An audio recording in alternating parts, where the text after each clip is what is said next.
ವಿದ್ಯಾರ್ಥಿಗಳ ಪಾಲಿಗೆ ಒಂದು ರೀತಿಯ ಸಿಹಿ ಸುದ್ದಿ ಅಂದ್ರೂ ಕೂಡ ತಪ್ಪಾಗಲಿಕ್ಕಿಲ್ಲ. ಯಾಕಂದ್ರೆ ಇಷ್ಟು ದಿನ ತುಂಬಾ ಸಣ್ಣದಾದಂತಹ ಸಂಕೀರ್ಣವಾದಂತಹ ಕ್ಯಾಂಪಸ್ ನಲ್ಲಿ ಕಾರ್ಯನಿರ್ವಹಿಸುತ್ತಿದ್ದಂತಹ ತುಮಕೂರು ವಿಶ್ವವಿದ್ಯಾಲಯ ಇದೀಗ ನೂತನ ಕ್ಯಾಂಪಸ್ಗೆ ಶಿಫ್ಟ್ ಆಗಿದೆ. ಹಾಗಿದ್ರೆ ಎಷ್ಟು ವಿಭಾಗಗಳು ಈ ಒಂದು ನೂತನ ಕ್ಯಾಂಪಸ್ಗೆ ಶಿಫ್ಟ್ ಆಗಿದ್ದಾವೆ, ಜೊತೆಗೆ ಈ ನೂತನ ಕ್ಯಾಂಪಸ್ ನಲ್ಲಿ ಏನೆಲ್ಲೂ ಸೌಲಭ್ಯಗಳಿದಾವೆ. ಹಾಗಿದ್ರೆ ಸುಮಾರು ಸಿಟಿಯಿಂದ 20 ಕಿಲೋಮೀಟರ್ ದೂರದಲ್ಲಿರುವಂತಹ ಈ ಕ್ಯಾಂಪಸ್ಗೆ ಸಾರಿಗೆ ವ್ಯವಸ್ಥೆ ಎಲ್ಲ ಹೇಗಿದೆ, ಮತ್ತೆ ಇನ್ನು ಈ ಹಳೆಯ ಕ್ಯಾಂಪಸ್ ಏನಿತ್ತಲ್ಲ ಅದರ ಕಥೆ ಏನಿರುತ್ತೆ, ಇದೆಲ್ಲದರ ಬಗ್ಗೆ ಮಾತನಾಡೋದಕ್ಕೆ ನಮ್ಮ ಜೊತೆಗೆ ಖುದ್ದು ತುಮಕೂರು ವಿಶ್ವವಿದ್ಯಾನಿಲಯದ ಕುಲಪತಿ ಆಗಿರುವಂತಹ ಪ್ರೊಫೆಸರ್ ವೆಂಕಟೇಶ್ವರಲು ಇದ್ದಾರೆ ನಮ್ಮ ಜೊತೆಗೆ. ಸರ್ ನಮಸ್ತೆ ಸರ್. ಸರ್, ಈಗ ಮೊದಲನೇದಾಗಿ ಮಾತನಾಡಬೇಕು ಅಂದ್ರೆ 2004ರಲ್ಲಿ ಈ ಒಂದು ತುಮಕೂರು ವಿಶ್ವವಿದ್ಯಾನಿಲಯ ಆರಂಭ ಆಗುತ್ತೆ. ಗೃಹ ಸಚಿವರ ಕನಸಿನ ಕೂಸು ಅಂತಾನೆ ಹೇಳ್ಬೇಕಾಗುತ್ತೆ. ಯಾಕಂದ್ರೆ ಒಂದು ಜಿಲ್ಲೆಗೊಂದು ವಿಶ್ವವಿದ್ಯಾನಿಲಯ ಅನ್ನುವಂತ ಕಾನ್ಸೆಪ್ಟ್ ನೊಂದಿಗೆ ಆರಂಭವಾಗಿದ್ದು ತುಮಕೂರು ವಿಶ್ವವಿದ್ಯಾನಿಲಯ. ಆದ್ರೆ ತುಂಬಾ ಚಿಕ್ಕದಾದಂತ ಕ್ಯಾಂಪಸ್ ನಲ್ಲಿ ಆರಂಭವಾಗುತ್ತೆ. ಅದಾದ ನಂತರ 2016ರಲ್ಲಿ ಈ ಒಂದು ಜಾಗ ಏನಿದೆ ಜ್ಞಾನಸಿರಿ ಕ್ಯಾಂಪಸ್ ಅನ್ನುವಂಥ ಜಾಗಕ್ಕೆ ಶಂಕುಸ್ಥಾಪನೆ ನೆರವೇರುತ್ತೆ. ಆಗಲೂ ಕೂಡ ನೀವು ರಿಜಿಸ್ಟ್ರಾರ್ ಆಗಿರ್ತೀರಾ. ಈಗ ನಿಮ್ಮ ಅವಧಿಯಲ್ಲಿಯೇ ಅಂದ್ರೆ ನೀವು ಕುಲಪತಿ ಆಗಿದ್ದಂತ ಸಂದರ್ಭದಲ್ಲಿ ಮತ್ತೆ ಕಾರ್ಯಾರಂಭ ಆಗ್ತಾ ಇದೆ ನೂತನ ಕ್ಯಾಂಪಸ್. ಹೇಗೆ ಅನಿಸ್ತಾ ಇದೆ ಸರ್? ತುಂಬ ಸಂತೋಷ ಅನಿಸ್ತಾ ಹರ್ಷ ಅವರೇ. ಆ್ಯಕ್ಚುಲಿ ಒಂದು ವಿಶ್ವವಿದ್ಯಾಲಯ ಪರಿಕಲ್ಪನೆ ಹೇಗಿರ್ಬೇಕಂತ ಹೇಳಿದ್ರೆ, ಒಂದು ಅದಿರೆಯಾದಂಥ ಜಾಗ ಇರಬೇಕಾಗಿದೆ, ವಿಶಾಲವಾದಂಥ ಲ್ಯಾಬೊರೇಟರಿ ಫೆಸಿಲಿಟೀಸ್ ಇರ್ಬೋದು, ಅದು ಜ್ಞಾನಾರ್ಜನೆಗೆ ಒಂದು ಸೂಕ್ತವಾದಂಥ ಸ್ಥಳ ಇರಬೇಕಾಗಿದೆ. ಕಾಲ ಕ್ರಮೇಣ ಏನಾಗುತ್ತೆ ಅಂದರೆ ಒಂದೊಂದು ವಿಶ್ವವಿದ್ಯಾಲಯ ಒಂದೊಂದು ರೀತಿಯಲ್ಲಿ ಬೆಳೀತದೆ. ತಾವು ಹೇಳಿದಾಗೆ 2004ರಲ್ಲಿ ನಮ್ಮ ತುಮಕೂರು ಯೂನಿವರ್ಸಿಟಿ ಸ್ಟಾರ್ಟ್ ಆಗಿತ್ತು. ಒಂದು ಜಿಲ್ಲೆಗೆ ಒಂದು ಯೂನಿವರ್ಸಿಟಿ ಅಂತೇಳಿ, ಫಸ್ಟ್ ಯೂನಿವರ್ಸಿಟಿ ಇನ್ ಕರ್ನಾಟಕದಲ್ಲಿ. ಅದು ಬ್ಯಾಂಗ್ಳೂರು ಯೂನಿವರ್ಸಿಟಿಯಿಂದ ಸಪರೇಟ್ ಆಗಿ ತುಮಕೂರು ಡಿಸ್ಟಿಕ್ಗೆ ಒಂದು ಯೂನಿವರ್ಸಿಟಿ ಸ್ಟಾರ್ಟ್ ಆಯಿತು. ಆ ಸಂದರ್ಭದಲ್ಲಿ ನೀವೆಲ್ಲ ನೋಡಿದಾಗೆ ಅದು ಕೇವಲ PU ಕಾಲೇಜಿನಲ್ಲಿ ಸ್ಟಾರ್ಟ್ ಆಗಿತ್ತು. PU ಕಾಲೇಜ್ ಅನಂತರ MG ರೋಡಲ್ಲಿದ್ದ ಅಂಬೇಡ್ಕರ್ ಭವನದಲ್ಲಿ ಸ್ವಲ್ಪ ದಿವಸ ನಡೀತು. ಅನಂತರ ಪ್ರೊಫೆಸರ್ SC ಶರ್ಮಾ ಅವರು ವೈಸ್ ಚಾನ್ಸಲರ್ ತಗೊಂಡ ಆದಮೇಲೆ ನಮ್ಮ ಆರ್ಟ್ಸ್ ಕಾಲೇಜ್, ಸೈನ್ಸ್ ಕಾಲೇಜಿನ ನಮ್ಮ ಯೂನಿವರ್ಸಿಟಿಗೆ ಹ್ಯಾಂಡ್ ಓವರ್ ಮಾಡಿಕೊಂಡು UGC ಮತ್ತು ಏನು NAC ರ್ಯಾಂಕ್ ಮಾಡೋಕ್ಕೆ ಪ್ರಯತ್ನ ಮಾಡಿ ಸಫಲೀಕೃತರಾದರು. ಆ ಸಂದರ್ಭದಲ್ಲಿ ಬೇಸಿಕ್ ಫೆಸಿಲಿಟೀಸು ಭಾಳ ಕಷ್ಟ ಇತ್ತು. ಆ ಸಂದರ್ಭದಲ್ಲಿ ಬೇರೆ ಬೇರೆ ಫಿಲಾಂಥ್ರಪಿಸ್ಟ್ ಜೊತೆಗೆ ಸಂಧಾನ ಮಾಡಿಕೊಂಡು ಒಂದು 3-4 ಬಿಲ್ಡಿಂಗ್ಸ್ ಕನ್ಸ್ಟ್ರಕ್ಷನ್ ಮಾಡಿ ಕೇವಲ ಒಂದು 20 ಡಿಪಾರ್ಟ್ಮೆಂಟ್ಸ್, PG ಡಿಪಾರ್ಟ್ಮೆಂಟ್ ಸ್ಟಾರ್ಟ್ ಮಾಡಿದರು. 18ರಿಂದ 20 ಡಿಪಾರ್ಟ್ಮೆಂಟ್ಸು. 2004ರಿಂದ 2004 ಅನಂತರ 2010ರಿಂದ 14ವರೆಗೆ ಪ್ರೊಫೆಸರ್ ಶರ್ಮಾ ಅವರು VC ಆದಾಗ, ಅದನಂತರ ನಮಗೆ ತಾವು ಹೇಳಿದಂಗೆ 2016ರಲ್ಲಿ ಪ್ರೊಫೆಸರ್ ರಾಜಸಾಬ್ ಅವಧಿಯಲ್ಲಿ ನಾನು ಕುಲಸಚಿವ ಆಗಿದ್ದಾಗ ಎಲ್ಲರ ಪ್ರಯತ್ನದಿಂದ ಇಲ್ಲಿ ಬಿದಿರುಕಟ್ಟೆ ಗ್ರಾಮ ಪಂಚಾಯತಿಯಲ್ಲಿ 240 ಎಕರೆ ವಿಸ್ತೀರ್ಣದ ಫಾರೆಸ್ಟ್ ಡಿಪಾರ್ಟ್ಮೆಂಟು ನಮಗೆ 99 ಇಯರ್ಸ್ ಲೀಸ್ ಮಾಡಿ ಈ ಕ್ಯಾಂಪಸ್ಸು ಶಂಕುಸ್ಥಾಪನೆ ಆಯಿತು. ಆ ಸಂದರ್ಭದಲ್ಲಿ ಸಿದ್ಧಗಂಗಾ ಮಠದ ಪರಮ ಪೂಜ್ಯ ಶ್ರೀ ಶಿವಕುಮಾರ ಸ್ವಾಮಿ ಅವರು ಶಂಕುಸ್ಥಾಪನೆ ನೆರವೇರಿಸಿದರು. ಆ ಸಂದರ್ಭದಲ್ಲಿ ಮುಖ್ಯಮಂತ್ರಿ ಸಿದ್ದರಾಮಯ್ಯ ಅವರಿದ್ದರು, ಮತ್ತು ಎಜುಕೇಷನ್ ಮಿನಿಸ್ಟರ್ ಆಗಿ ಬಸವರಾಜ ರಾಯರೆಡ್ಡಿ ಅವರಿದ್ದರು. ಆ ಸಂದರ್ಭದಲ್ಲಿ ಆ ಸಂದರ್ಭದಲ್ಲಿ ಏನಾಯ್ತಂದರೆ, ನಾವು ಎಂಟೈರ್ ಕ್ಯಾಂಪಸ್ಗೆ ಬ್ಲೂ ಪ್ರಿಂಟ್ ಮಾಡಿ 80 ಕೋಟಿ 2016ರಲ್ಲಿ 80 ಕೋಟಿಗೆ ಫಸ್ಟ್ ಫೇಸ್ ಬಜೆಟ್ ಸಬ್ಮಿಟ್ ಮಾಡಿ ಸರ್ಕಾರಕ್ಕೆ. ಫಸ್ಟ್ ಫೇಜ್ ಬಜೆಟ್ ಪ್ರಪೋಸಲ್ ಕಳಿಸಿದಾಗ ಸರ್ಕಾರ ಏನಾಯಿತು, 40 ಕೋಟಿ ನೀವು ಯೂನಿವರ್ಸಿಟಿ ಇಂಟರ್ನಲ್ ರಿಸೋರ್ಸ್ ಕೊಡಿ, ಆಮೇಲೆ 40 ಕೋಟಿ ನಾವು ಕೊಡ್ತೀವಿ ಅಂತೇಳಿ ಒಪ್ಪಿಗೆ ನೀಡಿ, ಆ ಸಂದರ್ಭದಲ್ಲಿ ಶ್ರೀಯುತ ಆಂಜನೇಯ ಅವರು ಸೋಷಿಯಲ್ ವೆಲ್ಫೇರ್ ಮಿನಿಸ್ಟರ್ ಆದಾಗ ನಮಗೆ 21 ಕೋಟಿ ಶಾಂಕ್ಷನ್ ಮಾಡಿದ್ವಿ ಇಮಿಡಿಯೇಟ್ ಆಗಿ. ನಮಗೆ 4 ಹಾಸ್ಟೆಲ್ SCP STPನಿಂದ ಗ್ರ್ಯಾಂಟ್ ಕೊಟ್ಟು 21 ಕೋಟಿ ಶಾಂಕ್ಷನ್ ಮಾಡಿದರು. ಆ ಸಂದರ್ಭದಲ್ಲಿ ಅನುದಾನದಿಂದ 4 ಹಾಸ್ಟೆಲ್ಸ್ ಆಲ್ರೆಡಿ ರೆಡಿಯಾಗಿದ್ದಾವೆ. 4 ಹಾಸ್ಟೆಲ್ಸು ಮತ್ತು ಎಂಟ್ರೆನ್ಸು ಮತ್ತು ರೋಡ್ಸ್ಗೆ ಸ್ವಲ್ಪ ಖರ್ಚು ಮಾಡಿ 21 ಕೋಟಿ ಖರ್ಚು ಮಾಡಿದ್ದಾರೆ. ಅನಂತರ ಏನಾಯಿತು, ನನಗೆ ಅದೃಷ್ಟ ಏನಾಯ್ತಂದರೆ 2022ರಲ್ಲಿ ನಾನು VC ಆಗಿ ಬಂದಿದ್ದೆಗೆ ಇದೆಲ್ಲ ನನಗೆ ಸುಪರಿಚಯ ಇದರಿಂದ ನಾನು ಒಂದು ಯೂನಿವರ್ಸಿಟಿ ಹೇಗಿರಬೇಕು ಅಂತೇಳಿ ನಾನು ಭಾಳ ಕನಸು ಕಾಣ್ತಾ ಇದ್ದೆ. ಈ ಮಕ್ಕಳಿಗೆ ಯೂನಿವರ್ಸಿಟಿ ಎಕ್ಸ್ಪೋಸ್ ಸಿಗ್ತಾ ಇಲ್ಲ, ಒಂದು ಕಾಲೇಜು ವಾತಾವರಣ ಸಿಗ್ತಾ ಇದೆ ಅಂಥೇಳಿ. ಆಗಿನ ಸಂದರ್ಭದಲ್ಲಿ ಈ ಬಿಲ್ಡಿಂಗ್ಸ್ ಎಲ್ಲ 80% ಕಂಪ್ಲೀಟ್ ಆಗಿ ಇನ್ನೂ ಪೆಂಡಿಂಗ್ ಇತ್ತು. ಹಣಕಾಸು ಕೊರತೆಯಿಂದ ಸರ್ಕಾರದಿಂದ ಒತ್ತಡ ಮಾಡಿ ನಮಗೆ ಅನುದಾನ 25 ಕೋಟಿ ಬಂತು ಅನುದಾನ. ಅನಂತರ ಈ ಬಿಲ್ಡಿಂಗ್ ಕಂಪ್ಲೀಟ್ ಮಾಡಿದ್ವಿ. ಬಿಲ್ಡಿಂಗ್ ಕಂಪ್ಲೀಟ್ ಮಾಡಿದ ಮೇಲೆ ಮತ್ತೆ 4 ಹಾಸ್ಟೆಲ್ಸ್ ರೆಡಿ ಇತ್ತು. ಆ ಸಂದರ್ಭದಲ್ಲಿ ಹಾಸ್ಟೆಲ್ಸ್ನು ನಾವು ಇನಾಗ್ರೇಷನ್ ಮಾಡಿಸಿದ್ವಿ. ಹಾಸ್ಟೆಲ್ಸ್ ಇನಾಗ್ರೇಷನ್ ಮಾಡಿ ಹಾಸ್ಟೆಲ್ ಯಾರು ಇರೋದಿಲ್ಲ, ಅಕಾಡೆಮಿಕ್ ಸ್ಟಾರ್ಟ್ ಆದರೆ ಮಾತ್ರ ಹಾಸ್ಟೆಲ್ ಇರ್ತಾರೆ. ಹಾಗಾಗಿ ಈ ಬಿಲ್ಡಿಂಗ್ನು ನಾವು ಗವರ್ನರ್ ಮೂಲಕ ಮತ್ತು ಮೊನ್ನೆ ಮುಖ್ಯಮಂತ್ರಿ ಮೂಲಕ ಮತ್ತು ಹೋಮ್ ಮಿನಿಸ್ಟ್ರು ಮತ್ತು ಎಜುಕೇಷನ್ ಮಿನಿಸ್ಟರ್ ಎಲ್ಲ ಸೇರಿ ರಿಕ್ವೆಸ್ಟ್ ಮಾಡಿಕೊಂಡು ಕಾರಣಾಂತರಗಳಿಂದ ನಮಗೆ ಈ ಇನಾಗ್ರೇಷನ್ ಆಗ್ತಾ ಇಲ್ಲ ಕ್ಯಾಂಪಸ್ಗೆ. ಬಟ್ ನಮಗೆ ಕ್ಲಾಸಸ್ ರನ್ ಮಾಡೋದು ಅವಶ್ಯಕತೆ ಇದೆ ಅಂತ ಹೇಳಿದಾಗ ಒಪ್ಪಿ ಮೊನ್ನೆ ತಿಂಗಳ ಅಕ್ಟೋಬರಲ್ಲಿ 14 ತಾರೀಕು ನಾವು ಈ ಬಿಲ್ಡಿಂಗ್ಸ್ಗೆ ನಾವು ಶಿಫ್ಟ್ ಮಾಡ್ಕೊಂಡಿದ್ವಿ. ಶಿಫ್ಟ್ ಮಾಡಿ ಈ ಬಿಲ್ಡಿಂಗ್ನಲ್ಲಿ 10 ಸೈನ್ಸ್ ಡಿಪಾರ್ಟ್ಮೆಂಟ್ ಶಿಫ್ಟ್ ಮಾಡಿದ್ವಿ. 10 ಡಿಪಾರ್ಟ್ಮೆಂಟ್ಸ್ ಮೊದಲನಾಗಿ ಅವ್ರಿಗೆ ಬೇಕಾಗಿದ್ದ ಲ್ಯಾಬೊರೇಟರಿ ಫೆಸಿಲಿಟೀಸ್ ಇರ್ಬೋದು, ಕ್ಲಾಸ್ ರೂಮ್ ಫೆಸಿಲಿಟೀಸ್ ಇರ್ಬೋದು, ಟೀಚರ್ಸ್ ರೂಮ್ಸ್ ಇರ್ಬೋದು, ವಾಶ್ರೂಮ್ಸ್ ಇರ್ಬೋದು, ರೆಸ್ಟ್ ರೂಮ್ಸ್ ಇರ್ಬೋದು, ಆಮೇಲೆ ಕೆಮಿಕಲ್ ಸ್ಟೋರೇಜ್ ಇರ್ಬೋದು, ಎಲ್ಲ ಸುಸಜ್ಜಿತವಾಗಿ ಇದ್ದ ಪ್ಲೇಸಲ್ಲಿ ನಾವು ಮಾಡ್ತಾ ಇದ್ವಿ. ಈ ತಿಂಗಳ ಎಂಡಿಂಗ್ ಒಳಗೆ ಈ ಬಿಲ್ಡಿಂಗ್ ಕಂಪ್ಲೀಟ್ ಲ್ಯಾಬೊರೇಟರೀಸು ಮತ್ತು ಫರ್ನಿಷ್ ಆಗ್ತವೆ, ಮತ್ತು ಕ್ಲಾಸ್ ರೂಮ್ಸು ಎಲ್ಲ ಫರ್ನಿಷ್ ಆಗಿದ್ದಾವೆ, ಮತ್ತು ಹಾಸ್ಟೆಲ್ಸ್ನ ವ್ಯವಸ್ಥೆ ನಾವು ಮಾಡಲಾಗುತ್ತೆ ಸಾಧ್ಯ. ಈಗ 2016ರಲ್ಲಿ ಏನು ಶಂಕುಸ್ಥಾಪನೆ ಆಗಿತ್ತು ಸರ್. ಹೌದು. ಕೇವಲ ಒಂದು 2 ವರ್ಷದ ಕಾಲಾವಧಿನ ಕೇಳಿದ್ರು, ಅಂದ್ರೆ 2018 ಅಥವಾ 20ರೊಳಗೆ ಕಾರ್ಯಾರಂಭ ಆಗ್ಬಿಡುತ್ತೆ ಅನ್ನುವಂತ ಹೌದು. ಒಂದು ಸುಳಿವು ಇತ್ತು. ಆದ್ರೆ 2024 ಅಂದ್ರೆ ಸುಮಾರು ಒಂದು 8 ವರ್ಷಗಳ ಕಾಲಾವಧಿ ತಗೊಂಡಿರೋದು. ಯಾಕೆ ವಿಳಂಬ ಆಯ್ತು ಅದು? ಅಂದ್ರೆ ಸರ್ಕಾರದಿಂದ ಅನುದಾನ ಬಂದಿರಲಿಲ್ಲ ನಮಗೆ. ಸರ್ಕಾರ ಯಾಕಂದ್ರೆ 40 ಕೋಟಿ ನಮ್ದು 40 ಕೋಟಿ ಅವ್ರದ್ದು ಅಂತ ಹೇಳಿ ಒಂದು ಒಪ್ಪಂದ ಆಗಿದೆ. ಒಪ್ಪಂದನಲ್ಲಿ ಮತ್ತೆ ಡಿಟೇಲ್ ಪ್ರಾಜೆಕ್ಟ್ ರಿಪೋರ್ಟ್ ಸಬ್ಮಿಟ್ ಮಾಡಿದ್ವಿ. ಫಸ್ಟ್ ಫೇಸಲ್ಲಿ ಏನೇನಾಗಬೇಕು, ಆ 80 ಕೋಟಿ ರೂಪಾಯಿ ಹೇಗೆ ಖರ್ಚು ಮಾಡಬೇಕಂತೇಳಿ ಸರ್ಕಾರ ಅನುಮೋದನೆ ಇತ್ತು. ಅದು ಸರ್ಕಾರನೇ ರೈಟ್ ಸಂಸ್ಥೆಗೆ ಕಾಂಟ್ರಾಕ್ಟ್ ಕೊಡಬೇಕಂತೇಳಿ ಅಗ್ರಿಮೆಂಟ್ ಆಯಿತು. ಅಗ್ರಿಮೆಂಟ್ ಆಗಿ ಇಂದಿನ ವೈಶಾಂತರ ಪೀರಿಯಡಲ್ಲಿ ಈ ಬಿಲ್ಡಿಂಗ್ಸ್ ಎಲ್ಲ ಟೇಕಪ್ ಆಗಿ ಖರ್ಚು ಮಾಡಿದರು. ಬಟ್ ಅನ್ಫಾರ್ಚುನೇಟ್ಲಿ ಸರ್ಕಾರದಿಂದ ಅನುದಾನ ಬಂದಿರಲಿಲ್ಲ. ಅದೃಷ್ಟವಶಾತ್ತು ನಾನು ಬಂದಾಗ ಪ್ರತಿ ವರ್ಷ 10 ಲಕ್ಷ ಬಂತು, 10 ಕೋಟಿ. ಫಸ್ಟ್ ಇಯರ್ 22ನಲ್ಲಿ ಒಂದು 10 ಕೋಟಿ, 23ನಲ್ಲಿ 10 ಕೋಟಿ. ಈ ವರ್ಷ ನಮಗೆ 5 ಕೋಟಿ ಸ್ಯಾಂಕ್ಷನ್ ಮಾಡಿದ್ದಾರೆ 3 ಇನ್ಸ್ಟಾಲ್ಮೆಂಟ್ಸ್ನಲ್ಲಿ. ಆ ಜೊತೆಗೆ ನಮ್ಮ ಇಂಟರ್ನಲ್ ರಿಸೋರ್ಸ್ನಿಂದ ನಾವು ಖರ್ಚು ಮಾಡಿ ಈ ಬಿಲ್ಡಿಂಗ್ಸ್ ಪೂರೈಸಿದ್ವಿ ನಾವು. ಈ ಬಿಲ್ಡಿಂಗ್ ಕಂಪ್ಲೀಟ್ ಆಗಿದೆ. ಮತ್ತು ಇನ್ನೂ ಇದು ಸಾಕಾಗೋದಿಲ್ಲ ನಮಗೆ. ಈ ಕ್ಯಾಂಪಸ್ನಲ್ಲಿ ಈ ಬಿಲ್ಡಿಂಗ್ ಜೊತೆಗೆ ಅಕಾಡೆಮಿಕ್ ಬಿಲ್ಡಿಂಗು ಇದೇನಿದೆ G+3 floor 1,60,000 square metre building ಇದು. 54 ರೂಮ್ಸ್ ಇದಾವೆ ಇದರಲ್ಲಿ, ಕ್ಲಾಸ್ ರೂಮ್ಸು, ಲ್ಯಾಬೊರೇಟರಿ ರೂಮ್ಸು ಮತ್ತು ಸ್ಟಾಫ್ ರೂಮ್ಸ್ ಸೇರಿ. ಈ ಥರ ಇನ್ನೂ 2 ಬಿಲ್ಡಿಂಗ್ಸ್ ಬರಬೇಕಾಗಿದೆ ಈ ರೀತಿ. ಆ ಜೊತೆಗೆ ಈಗ ಎಕ್ಸಿಸ್ಟಿಂಗ್ ಕ್ಯಾಂಪಸ್ನಲ್ಲಿ ಈ ಬಿಲ್ಡಿಂಗ್ ಜೊತೆಗೆ ಮತ್ತು ನಮ್ಮಲ್ಲಿ 2-3 ಬಿಲ್ಡಿಂಗ್ ರೆಡಿ ಆಗಿದ್ದಾವೆ. ಕಲಾಭವನ ಅಂತೇಳಿ ಒಂದು ಬಿಲ್ಡಿಂಗ್ ರೆಡಿ ಆಗಿದೆ, ಅದನ್ನು 1 ಮಂತ್ ಒಳಗೆ ಮುಗಿದೋಗ್ತದೆ. ಎಕ್ಸಾಮಿನೇಷನ್ ಪ್ರೀ ಕೋಚಿಂಗ್ ಸೆಂಟರ್ ಅಂತ ರೆಡಿ ಆಗಿದೆ, ಅದನ್ನು 2 ಮಂತ್ಸ್ ಮುಗಿದೋಗ್ತದೆ.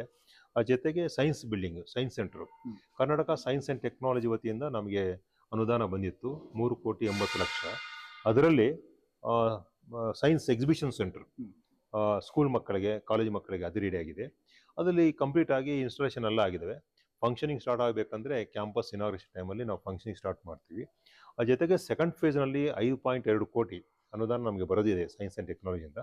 ಇದು ಕಂಪ್ಲೀಟ್ ಮಾಡಿ UC ಸಬ್ಮಿಟ್ ಮಾಡಿದ್ರೆ ಅದು 5.2 ಕ್ರೋರ್ಸ್ ಬರುತ್ತೆ. ಅದರಲ್ಲಿ ಹೈಯರ್ ಲೆವೆಲ್ನಲ್ಲಿ ಸೈನ್ಸ್ ಸೆಂಟರ್ ನಾವು ಕನ್ಸ್ಟ್ರಕ್ಷನ್ ಮಾಡೋಕ್ಕೆ ಪ್ಲಾನ್ ಮಾಡ್ತಾ ಇದ್ದೀವಿ. ಈ ಬಿಲ್ಡಿಂಗ್ನ ವಿನ್ಯಾಸದ ಬಗ್ಗೆ ಹೇಳಲಿಕ್ಕೆ ಹೋದ್ರೆ, ಜೊತೆಗೆ ಬಿಲ್ಡಿಂಗ್ನ ವಿಶೇಷತೆ ಬಗ್ಗೆ ಹೇಳೋದಾದ್ರೆ, ಈ ಬಿಲ್ಡಿಂಗ್ ಏನಾಯ್ತಂದ್ರೆ ಸೆಮಿ ಸರ್ಕ್ಯುಲರ್ನಲ್ಲಿದೆ. ಕಂಪ್ಲೀಟ್ ನಾವು ಕ್ಯಾಂಪಸ್ನಲ್ಲಿ ಒಂದು ಆ ಥರ ಪ್ಲಾನ್ ಮಾಡಿದೆ ಅಂದರೆ ಒಂದು ಕಂಪ್ಲೀಟ್ 33 ಎಕರ್ಸ್ನಲ್ಲಿ 3 ಬಿಲ್ಡಿಂಗ್ ಬರಬೇಕಂತ ಪ್ಲಾನ್ ಮಾಡಿದ್ವಿ ಸರ್ಕ್ಯುಲರ್ ಶೇಪ್ನಲ್ಲಿ. ಇದು ಸೆಮಿ ಸರ್ಕ್ಯುಲರ್ ಶೇಪ್. ಇದು ಒಂದು ಬಿಲ್ಡಿಂಗ್. ಇದೇ ರೀತಿ 2 ಬಿಲ್ಡಿಂಗ್ಸ್ ಆದರೆ ಕಂಪ್ಲೀಟ್ ಸರ್ಕ್ಯುಲರ್ ಶೇಪ್ ಆಗ್ತದೆ. ಇದರಲ್ಲಿ ನಾವು ಸೈನ್ಸ್ ಮಾತ್ರ ಮಾಡಿದ್ವಿ. ನೆಕ್ಸ್ಟ್ ಈ ಥರ 2 ಬಿಲ್ಡಿಂಗ್ಸ್ ಬಂದರೆ ನಮಗೆ ಹ್ಯುಮ್ಯಾನಿಟೀಸ್ ಬರುತ್ತೆ, ಲ್ಯಾಂಗ್ವೇಜಸ್ ಬರುತ್ತವೆ, ಆ್ಯಂಡ್ ಕಾಮರ್ಸ್ ಮ್ಯಾನೇಜ್ಮೆಂಟ್ ಬರುತ್ತದೆ. ಈ ಥರ ಎಲ್ಲ ಫ್ಯಾಕಲ್ಟೀಸ್ ಶಿಫ್ಟ್ ಮಾಡೋಕ್ಕೆ ಸಾಧ್ಯ ಉಂಟು. ಇದು ಏನಪ್ಪ ಅಂದರೆ ಇದರಲ್ಲಿ ಸ್ಪೇಷಸ್ಸು ಮತ್ತು ಓಪನ್ ಟು ಸ್ಕೈ ಇಲ್ಯುಮಿನೇಷನ್ ಮಾಡೋಕ್ಕೆ ಈಸಿ ಆಗಿದೆ. ಆ ಥರ ಪ್ಲಾನ್ ಮಾಡಿ ಕನ್ಸ್ಟ್ರಕ್ಷನ್ ಆಗಿದೆ. ಈಗ ತುಮಕೂರು ವಿಶ್ವವಿದ್ಯಾನಿಲಯ ಇಷ್ಟು ದಿನ ಸಿಟಿ ಒಳಗಡೆನೆ ಕಾರ್ಯಾರಂಭ ಮಾಡ್ತಾ ಇತ್ತು, ಎಲ್ಲ ಆಗಿತ್ತು. ಆದ್ರೆ ಈಗ ಈ ಬಿದ್ರಕಟ್ಟೆಯಲ್ಲಿರುವಂತಹ ಜ್ಞಾನಸಿರಿ ಕ್ಯಾಂಪಸ್ ಸುಮಾರು ಸಿಟಿಯಿಂದ ಸುಮಾರು 18 ಕಿಲೋಮೀಟರ್ 20 ಕಿಲೋಮೀಟರ್ ಇಷ್ಟು ದೂರ ಇರುವಂಥದ್ದು ಸರ್. ಇದಕ್ಕೆ ಸಾರಿಗೆ ವ್ಯವಸ್ಥೆ ಎಲ್ಲ ಏನೇನು ರೂಪರೇಷೆ ಆಗಿದೆ ಅಂತ? ತಾವು ಹೇಳಿದಾಗೆ 18 ಕಿಲೋಮೀಟ್ರು ದೊಡ್ಡ ದೂರ ಅಲ್ಲ. ಸಿಟಿ ಬೆಳೀತಾ 18 ಕಿಲೋಮೀಟರ್ ತುಂಬ ಹತ್ರ ಆಗ್ತದೆ. ರೋಡ್ ವ್ಯವಸ್ಥೆ ಚೆನ್ನಾಗಿದ್ದರೆ ಡಿಸ್ಟೆನ್ಸ್ ಕಡಿಮೆ ಆಗ್ತದೆ. ಎಲ್ಲ ಯೂನಿವರ್ಸಿಟಿಗಳು ಕೂಡ ಹೊರಗಡೆ ಇತ್ತು. ಈಗ ಈ ಕ್ಯಾಂಪಸ್ಗೆ ನಮಗೆ ಸ್ಟಾರ್ಟಿಂಗ್ನಲ್ಲಿ ನಾವು ಕಷ್ಟ ಅನಿಸಿತ್ತು. ನಮಗೆ ಲಕ್ಕಿಲಿ ಏನಾಯ್ತಂದರೆ KSRTC ಸ್ಟಾಫ್ಗೆ ನಾವು ರಿಕ್ವೆಸ್ಟ್ ಮಾಡ್ಕೊಂಡಿದ್ವಿ. KSRTC MD ಅವರಾಗಿರುವಂಥ ಗುಬ್ಬಿ ML ಅವರು ಶ್ರೀಯುತ ವಾಸು ಅವರಿಗೆ ಭೇಟಿ ಮಾಡಿ ನಮ್ಮ ರಿಕ್ವೆಸ್ಟ್ ಕೇಳಿಕೊಂಡಿದ್ದಾಗ ಕಂಪಲ್ಸರಿ ಬಸ್ ಕೊಡ್ತೀವಿ ಅಂತೇಳಿ ಬಸ್ಸು ನಮಗೆ ಡೈಲಿ ಬೆಳಗ್ಗೆ 8:30ನಿಂದ ಸಂಜೆ 5:30 ತನಕ ಬಸ್ಸಸ್ ಆಗ್ತಿದ್ದಾರೆ. ಈಗ ಬಸ್ಸಸ್ ತೊಂದರೆ ಇಲ್ಲ. ಆ ಜೊತೆಗೆ ಇನ್ನೂ ಬೇಸಿಕ್ ಫೆಸಿಲಿಟೀಸ್ ನಮಗೆ ಬೇಕಾಗಿದೆ. ಇಲ್ಲಿ ಕ್ಯಾಂಟೀನ್ ವ್ಯವಸ್ಥೆ ಬೇಕಾಗಿದೆ, ಮತ್ತು ಹಾಸ್ಟೆಲ್ ವ್ಯವಸ್ಥೆ ಬೇಕಾಗಿದೆ, ಮತ್ತು ಹಾಸ್ಟೆಲ್ ಬಂದಾಗ ಹಾಸ್ಟೆಲ್ ಕೆಫ್ಟೇರಿಯಾ ಬೇಕಾಗಿದೆ, ಮತ್ತು ಸ್ಟೂಡೆಂಟ್ಸ್ ಬೇಕಾಗಿದೆ, ಸ್ಟೇಷನರಿ ಎಲ್ಲ ಬೇಕಾಗಿದೆ. ಅದೆಲ್ಲ ನಾವು ಹಂತವಾಗಿ ಮಾಡೋಕ್ಕೆ ಪ್ರಯತ್ನ ಮಾಡ್ತಾ ಇದ್ವಿ. ವಿದ್ಯಾರ್ಥಿಗಳಿಗೆ ಏನೇನು ಬೇಕು ಎಲ್ಲ ಸೌಕರ್ಯಗಳು ಒದಗಿಸ್ಬೇಕಂತ ಪ್ಲಾನ್ ಮಾಡಿ ಮಾಡ್ತಾ ಇದ್ವಿ. ಈಗ ನೀವು ಸೈನ್ಸ್ ವಿಭಾಗ ಅಂದರೆ ವಿಜ್ಞಾನ ವಿಭಾಗದ ಫ್ಯಾಕಲ್ಟಿಗಳನ್ನ 10 ಡಿಪಾರ್ಟ್ಮೆಂಟ್ಗಳನ್ನ ಅಲ್ಲಿ ಶಿಫ್ಟ್ Yes. ಮಾಡಿದ್ದೀರಿ ಅಂತ ಹೌದು. ಹೇಳಿ ಸರ್. ಮತ್ತೆ ಈಗ BCom ಇರ್ಬೋದು, ಅಂದ್ರೆ ಕಾಮರ್ಸ್ ವಿಭಾಗದ ಹೌದು. ಇಲಾಖೆ ಇದು ಇರ್ತವೆ, ಜೊತೆಗೆ ಕಲಾ ವಿಭಾಗ ಎಸ್ ಇರ್ತವೆ. ಎಸ್ ಅದನ್ನೆಲ್ಲ ಯಾವಾಗ ಶಿಫ್ಟ್ ಮಾಡ್ತೀರಾ ಸರ್ ಅಂತ? ಅದಕ್ಕೆ ಏನಂದ್ರೆ ನಾವು ಯಾಕೆ ಸೈನ್ಸ್ ವಿಭಾಗ ಶಿಫ್ಟ್ ಮಾಡಿದ್ವಿ ಫಸ್ಟ್ ಅಂತ ಹೇಳಿದಾಗ, ಯೂನಿವರ್ಸಿಟಿ ಒಂದು ರೆಪ್ಯುಟೇಷನ್ ಏನಪ್ಪ ಅಂದ್ರೆ that depends upon the research scholars, Yes. PhD output ಮೇಲೆ. ನಮ್ಮಲ್ಲಿ 650 ಜನ PhD ಸ್ಕಾಲರ್ಸ್ ಇದ್ದಾರೆ. ಹ್ಯುಮ್ಯಾನಿಟೀಸ್ ಏನಂತಂದ್ರೆ ಬುಕ್ಸು ಕೂತ್ಕೊಂಡು ಎಲ್ಲ ನಾವು ಬರೆದು PhD ಮಾಡ್ಬೋದು. ಬಟ್ ಸೈನ್ಸ್ ಅವ್ರಿಗೆ ಪ್ರಾಕ್ಟಿಕಲ್ ಮಾಡಿ ರಿಸರ್ಚ್ ಮಾಡಬೇಕಾಗಿದೆ. Because of the lack of space ರಿಸರ್ಚ್ಗೆ ತೊಂದರೆ ಆಗ್ತಿತ್ತು. ಆ ನಿಟ್ಟಿನಲ್ಲಿ ನಾವು ಆದಷ್ಟು ಬೇಗ ಸೈನ್ಸ್ ಅವ್ರಿಗೆ ಫೆಸಿಲಿಟೀಸ್ ಕೊಡ್ಬೇಕಂತೇಳಿ ಈಗ ನಮ್ಮ ಈ ಬಿಲ್ಡಿಂಗ್ನಲ್ಲಿ MScಗೆ ಕಂಪ್ಲೀಟ್ ಲ್ಯಾಬ್ರೇಟರೀಸ್, 3 ಲ್ಯಾಬ್ರೇಟರೀಸ್ MSc ಸ್ಟೂಡೆಂಟ್ಸ್ಗೆ. ಅದೇ ರೀತಿ PhD ಸ್ಕಾಲರ್ಗೆ ಸಪ್ರೇಟ್ ಲ್ಯಾಬ್ರೇಟರಿ. ಅದೇ ರೀತಿ ಎಲ್ಲ ಸೆಂಟ್ರಲೈಸ್ಡ್ ಇಕ್ವಿಪ್ಮೆಂಟ್ಸ್ ರೂಮ್ ಮಾಡ್ತಾ ಇದ್ವಿ ನಾವು. ದೊಡ್ಡ ಒಂದು ಹಾಲಲ್ಲಿ ಎಲ್ಲ ಕಾಮನ್ ಕಾಸ್ಟ್ಲಿ ಇಕ್ವಿಪ್ಮೆಂಟ್ಸ್ ಮಾಡಿ ಸೆಂಟ್ರಲೈಸ್ಡ್ ಇಕ್ವಿಪ್ಮೆಂಟ್ಸ್ ಮಾಡ್ತಾ ಇದ್ವಿ. ಈ ಸೆಂಟ್ರಲೈಸ್ಡ್ ಇಕ್ವಿಪ್ಮೆಂಟ್ಸ್ಗೆ ನಾವು ಒಂದು ಎಸ್ಟಿಮೇಷನ್ ಮಾಡಿ 1 ಕೋಟಿ ರೂಪಾಯಿ, 1 ಕೋಟಿ ರೂಪಾಯಿ ಒಂದು ಫಿಲಾಂಥ್ರಪಿಸ್ಟ್ ಡೊನೇಷನ್ ಮಾಡೋಕ್ಕೆ ರೆಡಿ ಆಗಿದ್ದಾರೆ ಹಂತವಾಗಿ. ಈಗ 30 ಲಕ್ಷ ಇನ್ಸ್ಟ್ರೂಮೆಂಟ್ಸ್ ಆರ್ಡರ್ ಕೊಟ್ಟಿದ್ದಾರೆ. ಈ month ending, next month first week ಬರ್ತದೆ. ತದನಂತರ ಇನ್ನೊಂದು 30 ಲಕ್ಷ, ಇನ್ನೊಂದು 10 ಲಕ್ಷ, ಈ ರೀತಿ 1 ಕೋಟಿ ರೂಪಾಯಿ ಇನ್ಸ್ಟ್ರೂಮೆಂಟ್ಸ್ ಅವರು ಕೊಡ್ತಿದ್ದಾರೆ. ಸೊ ಈ ರೀತಿ ಲೋಕಲ್ ಫಂಡ್ಸ್ನು ಮೊಬಿಲೈಸ್ ಮಾಡಿ ಯೂನಿವರ್ಸಿಟಿ ಡೆವಲಪ್ ಮಾಡ್ತಾ ಇದ್ವಿ. ಅದೇ ರೀತಿ ಇನ್ನೊಂದು ಆರ್ಟಿಫಿಷಿಯಲ್ ಇಂಟೆಲಿಜೆನ್ಸ್ ಸೆಂಟರ್ ಓಪನ್ ಮಾಡೋಕ್ಕೆ ಪ್ರಯತ್ನ ಮಾಡ್ತಾ ಇದ್ವಿ. ನಮಗೆಲ್ಲ ಗೊತ್ತಿದೆ ಈಗೆಲ್ಲ artificial intelligence is playing important role. ಅದ್ರ ಜೊತೆಗೆ ಮೆಷಿನ್ ಲರ್ನಿಂಗ್ ಇರ್ಬೋದು, ಡಾಟಾ ಸೈನ್ಸ್ ಇರ್ಬೋದು. ಈ ಥರ ಹೊಸ ಕೋರ್ಸ್ಗಳ ಮೂಲಕ ನಾವು ವಿದ್ಯಾರ್ಥಿಗಳಿಗೆ ಸಾಕಷ್ಟು ಅವಕಾಶ ಕೊಡಬೇಕಂತ ನಾವು ಪ್ರಯತ್ನ ಮಾಡ್ತಾ ಇದ್ವಿ. ಅದಕ್ಕೆ ನಾವು ಲೋಕಲ್ ಫಿಲಾಂಥ್ರಪಿಸ್ಟ್ ರೆಡಿ ಆಗಿದ್ದಾರೆ. ಈಗ ನಮ್ಮ ಇಂಡಸ್ಟ್ರಿಯಲಿಸ್ಟ್ ಒಬ್ಬರು ನಮ್ಗೆ 2 ಕೋಟಿ ರೂಪಾಯಿ ಕೊಡ್ತೀವಿ ಅಂತೇಳಿ ಸ್ಟಾರ್ಟ್ ಮಾಡೋಕ್ಕೆ ಪ್ರಯತ್ನ ಮಾಡ್ತಾ ಇದ್ದೀವಿ ಇದೇ ಕ್ಯಾಂಪಸ್ನಲ್ಲಿ. ಸೊ ಈ ರೀತಿ ನಾವೆಲ್ಲ ಪ್ರಯತ್ನ ಮಾಡಿ ಮಕ್ಕಳಿಗೆ, ನಮ್ಮ ತುಮಕೂರು ಜಿಲ್ಲೆಯ ವಿದ್ಯಾರ್ಥಿಗಳಿಗೆ ಎಲ್ಲ ರೀತಿ ಸೌಕರ್ಯ ಕೊಡಬೇಕಂತ ಪ್ರಯತ್ನ ಮಾಡ್ತಾ ಇದ್ದೀವಿ. Yes sir. ಈಗ ನೀವು ಕೂಡ ಬೇರೆ ಬೇರೆ ವಿಶ್ವವಿದ್ಯಾನಿಲಯಗಳಲ್ಲಿ ಕೆಲಸ ಮಾಡಿದ್ದೀರಾ ಸರ್. ಕುವೆಂಪು ವಿಶ್ವವಿದ್ಯಾಲಯ ಇರ್ಬೋದು, ಕರ್ನಾಟಕ ವಿಶ್ವವಿದ್ಯಾಲಯ ಧಾರವಾಡ. ಅದು ಆ ಒಂದು ವಿಶ್ವವಿದ್ಯಾಲಯದ ಸರೌಂಡಿಂಗ್ ಅಲ್ಲಿ ಒಂದು ರೀತಿಯಾದಂಥ ಸಿಟಿನೇ ಮಾರ್ಪಾಡಾಗೋಗಿದೆ. ಈಗ ತುಮಕೂರು ವಿಶ್ವವಿದ್ಯಾಲಯದ ಪಕ್ಕದಲ್ಲಿ, ಯಾಕಂದ್ರೆ ಕೇವಲ ನೀವು ಕಟ್ಸಿರುವಂತಹ ಹಾಸ್ಟೆಲ್ಗಳು ಕೂಡ ಸಾಕಾಗೋದಿಲ್ಲ. ಇಲ್ಲಿ ಬರುವಂತಹ ವಿದ್ಯಾರ್ಥಿಗಳಿಗೆ PGಗಳ ವ್ಯವಸ್ಥೆ ಬೇಕಾಗುತ್ತೆ, ಜೊತೆಗೆ ಬೇರೆ ಬೇರೆ ಹೋಟೆಲ್ಲು, ಕ್ಯಾಂಟೀನ್, ಈ ತರದ ವ್ಯವಸ್ಥೆಗಳೆಲ್ಲ ಬೇಕಾಗುತ್ತೆ. ಅದೆಲ್ಲ ಡೆವಲಪ್ ಆಗಬೇಕು ಅಂದ್ರೆ ಎಷ್ಟು ದಿನ ಬೇಕಾಗ್ಬೋದು, ಎಷ್ಟು ವರ್ಷಗಳು ಬೇಕಾಗ್ಬೋದು ಅಂತ ಸರ್? ಸಮಯದೇನು ತೊಂದರೆ ಇಲ್ಲ, ಹಣ ಇಂಪಾರ್ಟೆಂಟ್. ಹಣ ಇದ್ರೆ ಆದಷ್ಟು ಓವರ್ ನೈಟ್ಲಿ ನಾವು ಬಿಲ್ಡಿಂಗ್ ಕನ್ಸ್ಟ್ರಕ್ಷನ್ ಮಾಡ್ಕೋಬಹುದು, ತೊಂದರೆ ಇಲ್ಲ. ಹಣಕಾಸು ಕೊರತೆ ತುಂಬ ಇದೆ, ಮತ್ತೆ ನಮಗೆ ರಿಕ್ವೈರ್ಮೆಂಟ್ ಭಾಳ ಇದೆ. ರಿಕ್ವೈರ್ಮೆಂಟ್ ಅಂದರೆ ಪ್ರತಿಯೊಂದು ಬೇಕಾಗಿದೆ. ಯಾಕಂದರೆ ಹೊಸದಾಗಿ ಕಟ್ಟಿದ ಯೂನಿವರ್ಸಿಟಿ, ಆ ಕ್ಯಾಂಪಸ್ನಲ್ಲಿ ಪ್ಲೇಸ್ ಇರಲಿಲ್ಲ, ಮತ್ತು ಫೆಸಿಲಿಟೀಸ್ ಇರಲಿಲ್ಲ, ಮತ್ತು ಹಣ ಇರಲಿಲ್ಲ. ಇವತ್ತು ಈ ಕ್ಯಾಂಪಸ್ನಲ್ಲಿ ಜಾಗ ಇದೆ, ನಮಗೆ ಹಣಕಾಸು ಬೇಕಾಗಿದೆ. ಈ ನಿಟ್ಟಿನಲ್ಲಿ ನಮ್ಮ ಪ್ರಯತ್ನ ಏನು ನಡೀತದೆ ಅಂತ ಹೇಳಿದ್ರೆ, ತಾವು ಹೇಳಿದ್ರಿ ಧಾರವಾಡ ಯೂನಿವರ್ಸಿಟಿ ಮತ್ತು ಕುವೆಂಪು ಯೂನಿವರ್ಸಿಟಿ, ಅದು 40 ವರ್ಷ ಆಯಿತು. ಅದು ಹಣಕಾಸು ಕೊರತೆ ಇರಲಿಲ್ಲ. ಅದೇ ಯೂನಿವರ್ಸಿಟಿಯಿಂದ ಬೇರೆ ಸರ್ಕಾರ, ಬೇರೆ ಮೂಲಗಳಿಂದ ಹಣ ಬಂತು, ಆ ರೀತಿ ಬೆಳೀತು. ನಾವು ಈಗ ಸದ್ಯದ ಪರಿಸ್ಥಿತಿನಲ್ಲಿ ನಾವು ಎಲ್ಲ ರೀತಿ ಸ್ಟೇಟ್ ಗೌರ್ಮೆಂಟ್ ಬಜೆಟ್ ಇರ್ಬೋದು, ಸೆಂಟ್ರಲ್ ಗೌರ್ಮೆಂಟ್ ಬಜೆಟ್ ಇರ್ಬೋದು ಪ್ರಯತ್ನ ಮಾಡ್ತಾ ಇದ್ದೀವಿ. ಮಾನ್ಯ ಡಿಸ್ಟ್ರಿಕ್ಟ್ ಇನ್ಚಾರ್ಜ್ ಮಿನಿಸ್ಟ್ರು ಮತ್ತು ಹೋಮ್ ಮಿನಿಸ್ಟರ್ ಆಗಿರುವಂಥ ಪರಮೇಶ್ವರ್ ಅವರಿಗೆ ಮತ್ತು ರಾಜನ್ ಅವರಿಗೆ ನಾವು ಮನವಿ ಮಾಡಿದ್ವಿ, ಆದಷ್ಟು ಬೇರೆ ಸೋರ್ಸಿಂದ ನಮಗೆ ಅನುದಾನ ಕೊಡಿ ಅಂತೇಳಿ. ಅದೇ ರೀತಿ ಸೆಂಟ್ರಲ್ ಗೌರ್ಮೆಂಟ್ಗೆ ಪ್ರಯತ್ನ ಮಾಡ್ತಾ ಇದ್ವಿ. ಮಾನ್ಯ ತುಮಕೂರು ಜಿಲ್ಲೆ MP ಅವರು ಮತ್ತು ಮಂತ್ರಿಗಳಾಗಿದ್ದಂಥ ಶ್ರೀಯುತ ಸೋಮಣ್ಣ ಅವರಿಗೆ ರಿಕ್ವೆಸ್ಟ್ ಮಾಡ್ಕೊಂಡಿದ್ವಿ. ಸೆಂಟ್ರಲ್ ಗೌರ್ಮೆಂಟ್ ನಾವು ಪ್ರಪೋಸಲ್ ಕಳಿಸಿದ್ವಿ. PM ಉಷಾಗೆ 100 ಕೋಟಿ ಪ್ರಪೋಸಲು, ಮತ್ತು PM ಉಷಾಗೆ ಇನ್ನೂ 20 ಕೋಟಿ ಬಡ್ಜೆಟು, ಮತ್ತು ಹಾಸ್ಟೆಲ್ಸ್ಗೆ 20 ಕೋಟಿ ಬಡ್ಜೆಟ್. ಈ ಥರ ಎಲ್ಲ ಪ್ರಯತ್ನ ಮಾಡ್ತಾ ಇದ್ವಿ. ಹಣ ಬಂದರೆ ನಾವು ಸಾಕಷ್ಟು ಡೇ ನೈಟ್ ವರ್ಕ್ ಮಾಡಿ ನಾವು ಯೂನಿವರ್ಸಿಟಿ ಕಟ್ಟಕ್ಕೆ ನಾವು ಸಿದ್ಧವಾಗಿದ್ದೀವಿ. ಇನ್ನೊಂದು ಸಂತೋಷ ವಿಚಾರ ಏನಂತಂದರೆ, ಸೆಂಟ್ರಲ್ ಗೌರ್ಮೆಂಟಿಂದ ಚೈಲ್ಡ್ ಆ್ಯಂಡ್ ವೆಲ್ಫೇರ್ ಡಿಪಾರ್ಟ್ಮೆಂಟಿಂದ ನಮಗೆ ಕರ್ನಾಟಕ ಸರ್ಕಾರಕ್ಕೆ ಒಂದು 40 ಕೋಟಿ ರೂಪಾಯಿದು ಒಂದು ಹಾಸ್ಟೆಲ್ ಶಾಂಕ್ಷನ್ ಆಗಿತ್ತು, ವರ್ಕಿಂಗ್ ವುಮೆನ್ಸ್ ಹಾಸ್ಟೆಲ್ ಅಂತೇಳಿ. ಅದು district in-charge minister is a district DC should take care the things. ಅದು ನಮ್ಮ ಕರ್ನಾಟಕ ಸ್ಟೇಟ್ ವುಮೆನ್ ಚೈಲ್ಡ್ ಡಿಪಾರ್ಟ್ಮೆಂಟಿಂದ DCಗೆ ಲೆಟರ್ ಕೊಟ್ಟಿದ್ದಾಗ ಜಾಗ ಹುಡುಕಿದ್ರು, ಸಿಟಿನಲ್ಲಿ ಜಾಗ ಸಿಗಲಿಲ್ಲ. ನಮ್ಮ ಯೂನಿವರ್ಸಿಟಿಗೆ ಬಂದರು, ನಿಮಗೆ ಜಾಗ ಕೊಡ್ತೀರಾ ಅಂತ ಹೇಳಿದ್ರು. ಕೊಡ್ತೀವಿ ಅಂತೇಳಿ ಅದು ಇಮ್ಮಿಡಿಯೇಟ್ಲಿ ನಾವು ಪ್ಲ್ಯಾನ್ ಮಾಡಿಬಿಟ್ಟು ಸಬ್ಮಿಟ್ ಮಾಡಿದ್ವಿ. ಎಲ್ಲ ಇಲಾಖೆಯಿಂದ ಅಪ್ರೂವ್ ಆಗಿ ವಿತಿನ್ ಅ ವೀಕ್ ಒಳಗೆ ಸೆಂಟ್ರಲ್ ಗೌರ್ಮೆಂಟ್ ಹೋಗಿದೆ. ಸೆಂಟ್ರಲ್ ಗೌರ್ಮೆಂಟ್ ಪ್ರಯತ್ನ ಮಾಡ್ತಾ ಇದ್ವಿ. ಅದು ಸಿಕ್ಕಿದ್ರೆ 40 ಕೋಟಿ ರೂಪಾಯಿ ನಮಗೆ ಈ ಕ್ಯಾಂಪಸ್ನಲ್ಲಿ ವರ್ಕಿಂಗ್ ವುಮೆನ್ಸ್ ಹಾಸ್ಟೆಲ್ ಸಿಗುತ್ತೆ. 250 ರೂಮ್ ಸಿಗುತ್ತೆ. ಅದು ನೀವು ಕೇಳ್ಬೋದು, ವರ್ಕಿಂಗ್ ವುಮೆನ್ಸ್ ಇಲ್ಲಿ ಎಷ್ಟು ಜನ ಇರ್ತಾರೆ ಅಂತೇಳಿ. ಇದು ಏನಾಗ್ತಂದರೆ, ನಮ್ಮ ಕ್ಯಾಂಪಸ್ನಲ್ಲಿ ವರ್ಕ್ ಮಾಡೋರು ಇರ್ಬೋದು, ಹುಡುಗಿಯರು ಇರ್ಬೋದು, ಮತ್ತು ಗೆಸ್ಟ್ ಲೆಕ್ಚರರ್ಸ್ ಇರ್ಬೋದು, ನಾನ್ ಟೀಚಿಂಗ್ ಸ್ಟಾಫ್ ಇರ್ಬೋದು, 30% 30 and 70% ರೇಷಿಯೋನಲ್ಲಿ ನಾವು ಯೂಸ್ ಮಾಡ್ಕೋಬೋದು. 30% working women's hostel, working women, 70% girls students ಕೊಡ್ಬೋದು. So 250 members capacity is a big capacity. ಈ ರೀತಿ ನಮಗೆ ಒಂದು ಅನುದಾನ ಬರ್ತಾ ಇದೆ. Yes.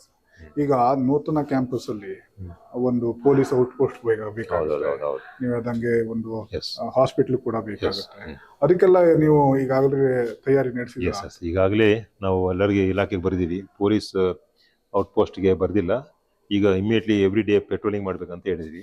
ಆಮೇಲೆ ಹಾಸ್ಪಿಟಲ್ಗೆ ಬರ್ದಿದ್ವಿ, ಡಿಸ್ಟಿಕ್ ಸರ್ಜನ್ಗೆ ಬರ್ದಿದ್ವಿ, ಒಂದು ಹಾಸ್ಪಿಟಲ್ ಓಪನ್ ಮಾಡಬೇಕು. ಪರ್ಮನೆಂಟ್ ಹಾಸ್ಪಿಟಲ್ ಓಪನ್ ಮಾಡೋಕೆ ಮುಂಚೆ ಅಟ್ಲೀಸ್ಟ್ ಆಲ್ಟರ್ನೇಟ್ ಡೇ ಒಂದು 2 hours ಡಾಕ್ಟರ್ಸ್ ಬಂದು ವಿಸಿಟ್ ಮಾಡ್ಬೇಕಂತ ಹೇಳಿದ್ವಿ. ಮತ್ತು ಆ್ಯಂಬುಲೆನ್ಸ್ಗೆ ನಾವು ಪ್ರಯತ್ನ ಮಾಡ್ತಾ ಇದ್ವಿ. ಈ ರೀತಿ ನಾವು ಪ್ರಯತ್ನ ಮಾಡ್ತಾ ಇದ್ವಿ. Okay sir. ಈಗ ಇನ್ನೊಂದು ವಿಚಾರ ಅಂದ್ರೆ, ನೀವೇ ಅವಾಗ ಹೇಳ್ತಾ ಇದ್ದಂಗೆ ಕೊರಟಗೆರೆ ಇರ್ಬೋದು, ಮಧುಗಿರಿ, ಪಾವಗಡ ಇವೆಲ್ಲ ತುಂಬಾ ಹಿಂದುಳಿದಂತ ಪ್ರದೇಶ. ಅಲ್ಲಿಂದ ಬರುವಂತ ವಿದ್ಯಾರ್ಥಿಗಳಿಗೂ ಕೂಡ ನಾವು ದೊಡ್ಡ ದೊಡ್ಡ ಯೂನಿವರ್ಸಿಟಿಯಲ್ಲಿ ಓದಬೇಕು ಅನ್ನುವಂಥದ್ದು ಎಲ್ಲದೂ ಇರುತ್ತೆ. ಆದ್ರೆ ಇಷ್ಟು ದಿನ ತುಮಕೂರಿನ ಸಿಟಿಯಲ್ಲಿದ್ದಂತ ಕಾಲೇಜ್ನಲ್ಲಿ ಅದಕ್ಕೆಲ್ಲರಿಗೂ ವ್ಯವಸ್ಥೆ ಇರಲಿಲ್ಲ. ಇಲ್ಲಿ ಇನ್ನೂ ಏನೇನ ನಿರೀಕ್ಷೆ ಮಾಡ್ಬೋದು ಸರ್ ಹಾಗಿದ್ರೆ ಈ ಕ್ಯಾಂಪಸ್ ನಲ್ಲಿ ಅಂತ, ನೂತನ ಕ್ಯಾಂಪಸ್ ಅಲ್ಲಿ?